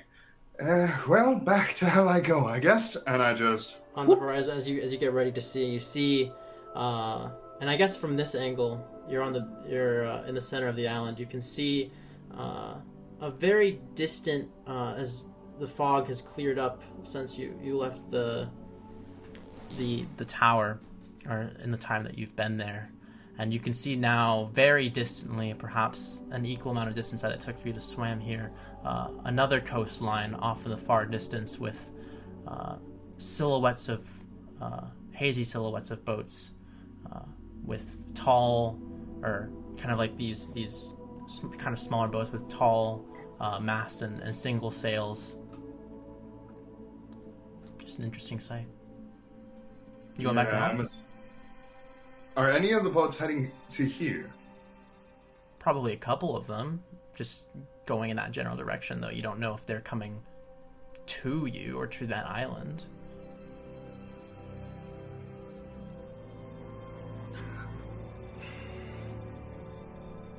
Out of curiosity, he's gonna go to the coastline and just see where these boats are headed. You walk to probably like 20 minutes to the coastline through these titanic blue ice crystals, arriving on the shore.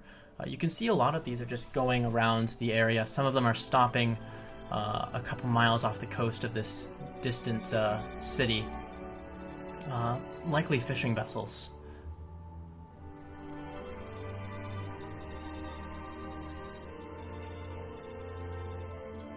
One boat is continuing to move towards you.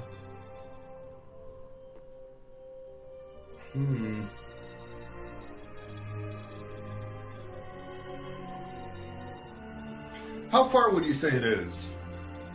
The boat's probably 20 minutes from you. Would you say it's within 500 feet? No. Damn it. Alright, I think what he would do is, can precipitation make a light? I know it can make, it can make a lot of small tricks, can't it? You could make a very dim light, though. Yeah, true. You're probably thinking more of the light spell or dancing lights. If prestidigitation could do all that, it would be kind of OP. Yeah, I know. I was just thinking. It wouldn't actually be very luminous at all. Cloud of Daggers is fairly... Would you say it's fairly visible? No, they're daggers. But, I mean, I guess, yeah, it's visible. It's not exactly a beacon. But if you were, like, standing next to it, you would be like, oh shit, it's a cloud of daggers.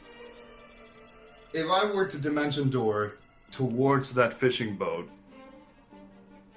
how far would I have to swim? Well, right now it's about 4 miles off the coast. And dimension door is 300 feet, I believe. You know what? I'll do an interesting thing. I will use... There's snow everywhere, right? Yeah.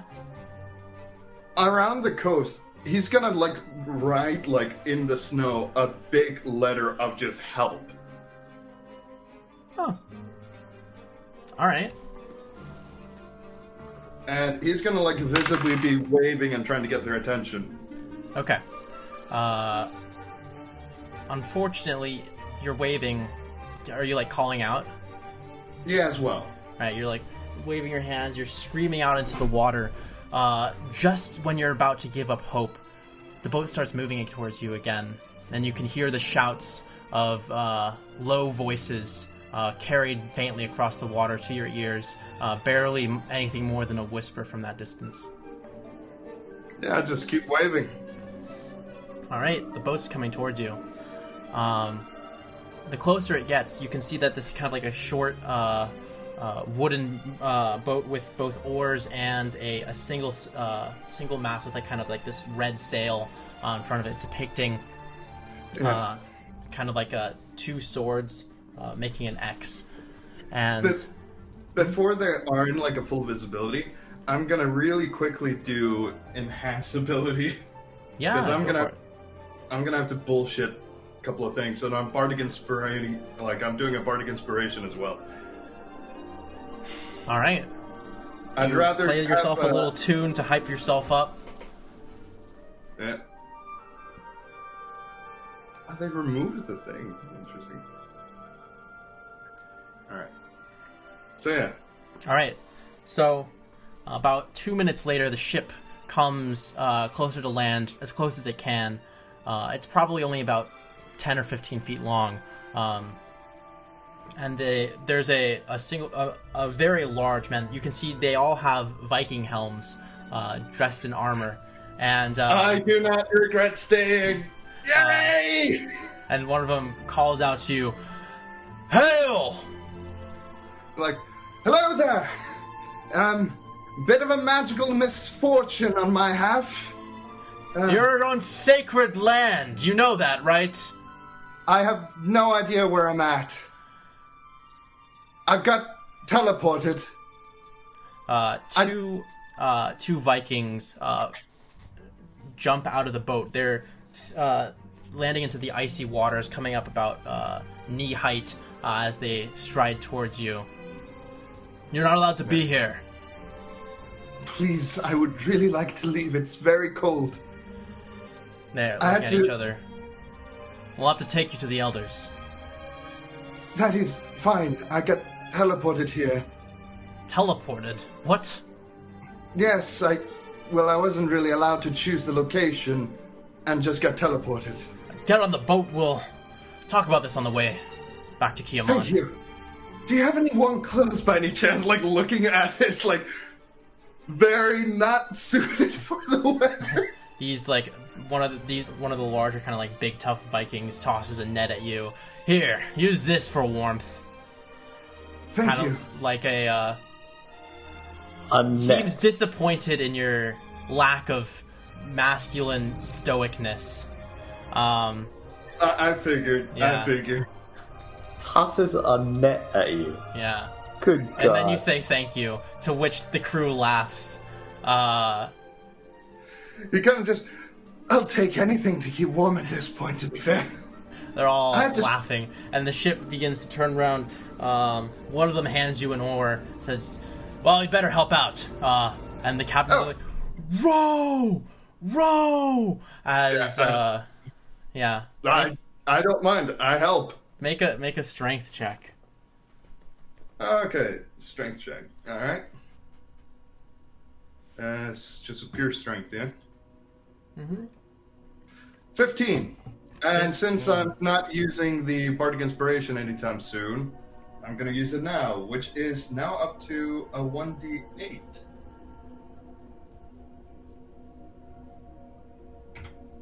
Oh, no, it's always been a 1d8. Oh, well. And I got an 8. So that is a 20... 50. 23. Huh. That's pretty good. Despite your lack of masculinity and overall physical pathetic appearance, you put in Hey, some it's not solid that pathetic. effort. You have an 8 strength, That is okay? so mean. Oh, I have a 10 strength, actually. You have 10 strength? Okay, I'm sorry. Despite your not enormous muscles like all of the men around you, all of these guys have at least 14 or 15 strength. They are massive. Like, they're all like 6 feet plus, probably like 200 pounds of muscle. There's just like, They they're all fit heavily your, armed. Basically, description Icelandic fits your citizens. fans to the teeth. And there you guys row back, putting in some extra speed along with that of the sails, and so on the way back, you teleported to the island. Are you a follower of Arazine? Do I know who Arsene is? Yeah, likely. Arazine is the actually. Hold on, let me make sure I get this right. Out of Arazine. curiosity, I was just gonna say, out of curiosity, since my village was of the north, would that have been the following religion in that area? It could be, but unlikely. She is one of the lesser followed deities, as she is that of true neutral alignment. She is the judgment, as depicted so often, like biblically and stuff. She is the goddess of balance and symmetry. He's like, well, never really found myself a religion. Always been a traveler, to be fair. I've always been curious about those kind of things, but never stayed in one location for long. They all look at you very strangely. You yield to no god. How? No. That's not the thing. I just haven't found where I belong. We'll take you to the temple. Thank you. That is very kind. Show you some proper manners. Oh, that is actually really kind of you. Thank you very much. Also, probably thanks to her that I didn't get sent even further into the sea. I had to swim 10 kilometers to get to there, by the way. Almost 10 drowned. kilometers. Almost drowned. Perhaps we can make a man out of you yet then.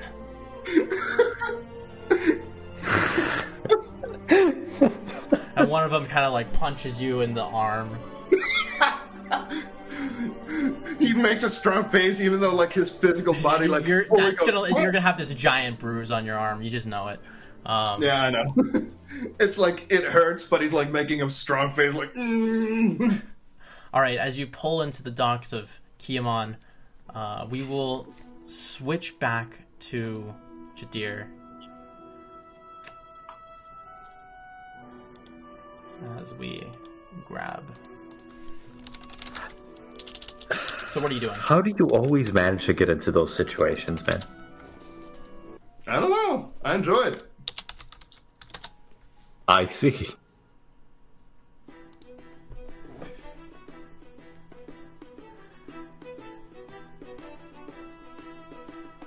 Alright, so you gathered up about 35 businesses who are in on your town square event in the wealthy district.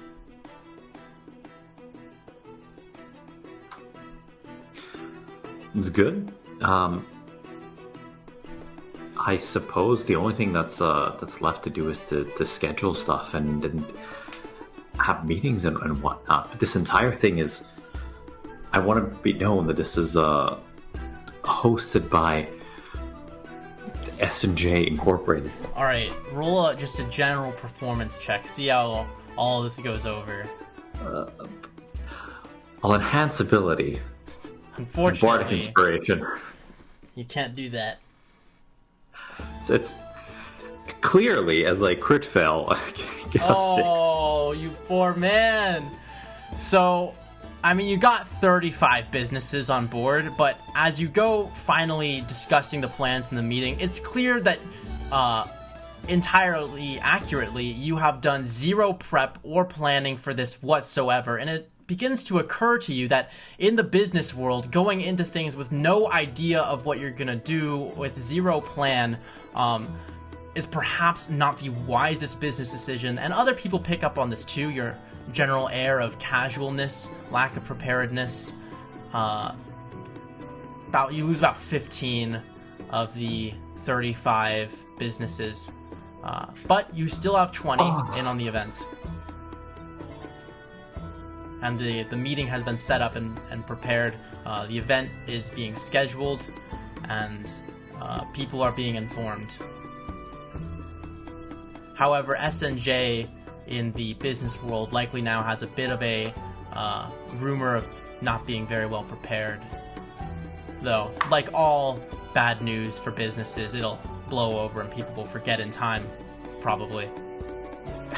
You know, there's no such thing as bad PR. That's true. At least they'll remember us. Fair enough. I mean, I don't feel like there's much to be done after I've made my bid. Yeah. I've tried to get people on board. I am simply trying to wait until it's more of a time for the festivities to begin properly. All right. So the time comes as the festivities have finally begun, and the town square for the wealthier district has now been fully occupied. Lots of people are filling these streets, and in fact many of the people who didn't actually know about the event, upon seeing all this excitement going down in the town square, have come to check it out as well. There are plenty of stands, advertisements for various businesses, hundreds, perhaps even thousands of people have gathered amidst this enormous square in the wealthy district. Okay. Now that I have a large gathering of people, especially wealthy ones, Gerald will go and introduce himself to various passerbys and coax them about wonderful business opportunities in the future, trying to move up and do more for the community. All right, roll persuasion. Wonderful. I get a 19. 19, yeah. You get... Lots of people are getting really excited about this Get Rich program that you're offering. People, yeah, you get like a sign-up sheet. People are signing up left and right. This appears to be going far better than expected. Or perhaps exactly according to plan. It is exactly according to plan. I believed. With Sean at my side, I can do is anything. Impressed. Though he knowingly keeps his mouth shut, as he is not clearly as good of a businessman as you. Nonsense. Sean is amazing at this. He just doesn't know it yet. If he just attended our course, Sean attended your course, your master class. My master class. Perhaps picked up my free 10-minute extra material on meditation and journaling. Yes. God. But yeah, I also kind of want to touch upon like the business owners, and especially if I see like I suppose wealthy nobility, I want to get them in on the ground floor for an amazing brand new opportunity to be part of something special. You see one man currently in conversation with probably who you remember as the Timothy, the owner of the jewelry store, of course, who stands out from the rest of the crowd. Everyone seems to just be kind of like relatively well dressed, but this is like a Sir Francis level of well dressed. He has like a golden pocket watch hanging from his wrist. He has a monocle and a thick beard and an air of importance about him as he holds himself very high, and he has kind of like a purple cape.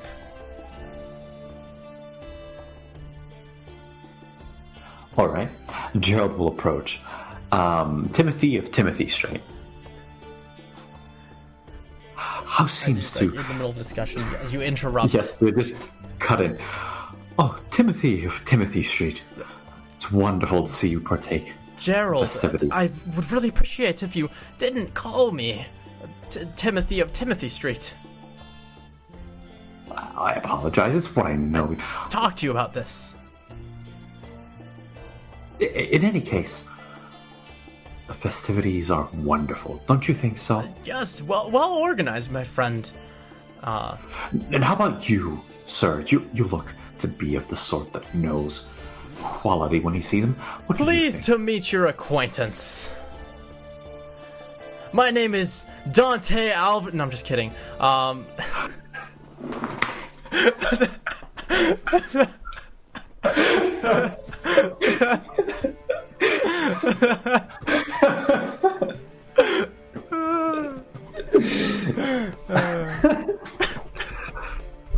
Oh my god.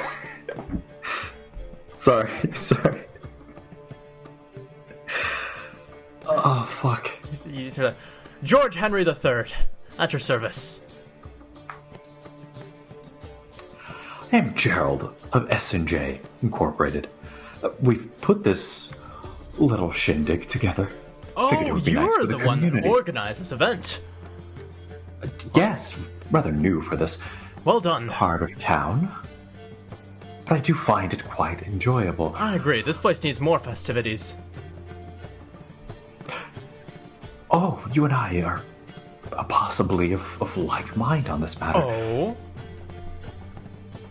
But I have, well, you see, plans for greater things of this kind in the future. Really? For the good of the community. As well as, well, I'm ashamed to admit this, but for my pockets, of course. Fair enough, I mean... Gotta collect. Indeed.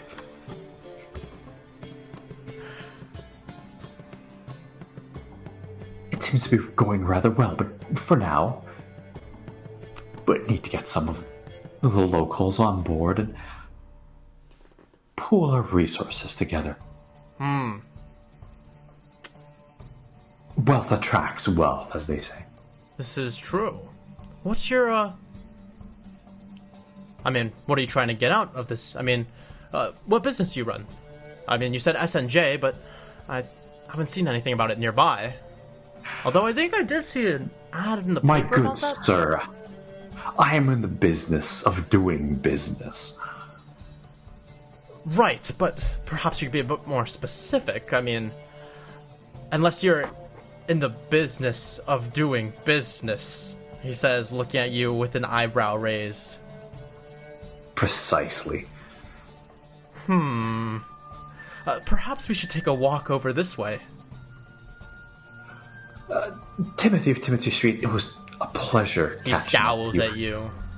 But I will go ahead and talk to your wonderful acquaintance. Farewell.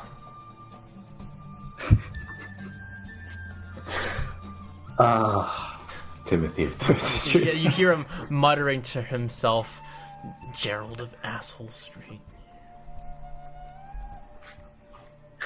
Jadir is an asshole through and through. Chaotic evil. I agree. Chaotic evil. I did not mean for this to develop this way. You did. You did. No, I did not. Well, he had You good did. intentions. They just ended up becoming chaotic and then evil. See, here's the thing. David, hear me out. When a thing repeats, when Yeah. there's a pattern that Yeah, arrives, yeah. It's like kind of like when if you like cheat on your girlfriend and then you say, "I'm sorry, I won't do it again," but then you do it again, and it's just like you Yeah. know, as it happens, it's like, I was This a can't different continue. person at the time. oh, you're a different man now. I see. This is how it is. yeah, that's how it is. I swear, I'm This not is a getting chaotic- kind of toxic. It's just any person he meets. I'm about to be an asshole to everyone I know, even my one friend. I am literally enriching their Yeah, lives. he's giving us free money. Can't you understand, Gerald? I don't know. The pattern doesn't go in his favor at this point. Right. George Henry puts his arm around your shoulder. So tell me more about this business plan you have. Well, we are planning to erect a building or perhaps secure a location specifically for teaching other people on a very small scale on how to enrich themselves. Well, in a roundabout way, skimming off the top. Isn't that what schools are for, though? Schools are very official and High-level pay competition. too much. I'm not sure the market has We room for intend- such. Well, you see, we intend to undercut them, muscle in on their territory somewhat, appeal to people in desperate situations. Oh, I see. This is actually quite smart. I haven't thought about that. You know, preying on the poor is only suitable in large quantities, but the poor, they're so desperate and pathetic, they'll fall for anything. All you need to do is wave a shiny coin in front of them and they'll throw things your way. I've had minor experiences with this stuff in the past. I think we could make a lot of coin off of Precisely. this. Would need a location, of course, to This is true. Minor establish investment on ourselves my as part. relevant and notable in the community. Could Make a establish name for ourselves, yes. establish a relationship as business partners. I'd love to do this with you. This sounds very lucrative, he says with kind of like this almost evil smile.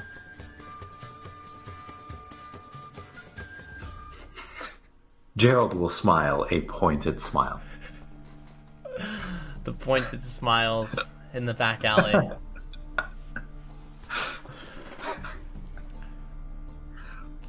I take it your event is gathering people to this cause?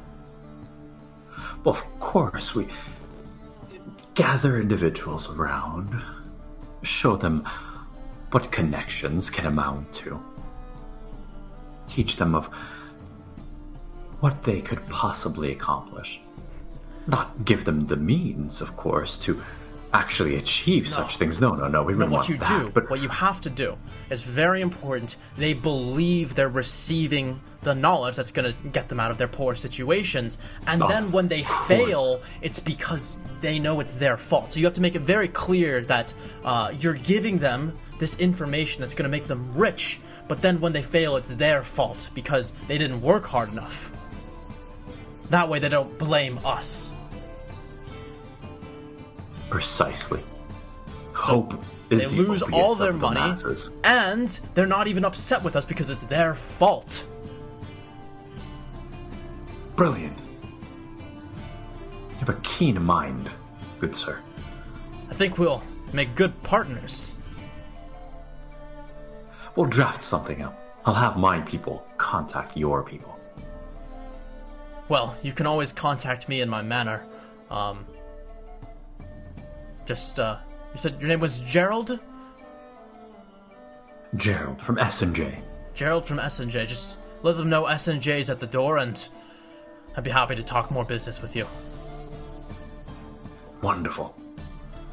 Think we're both about to have a enrichment of our lives, friend.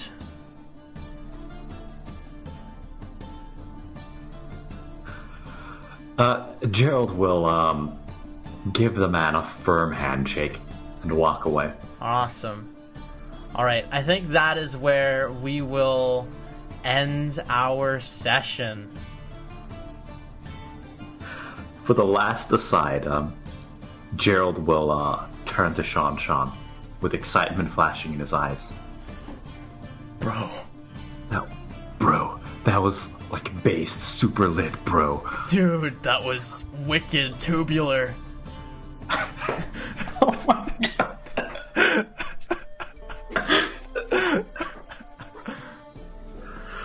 We're about to get hella coins.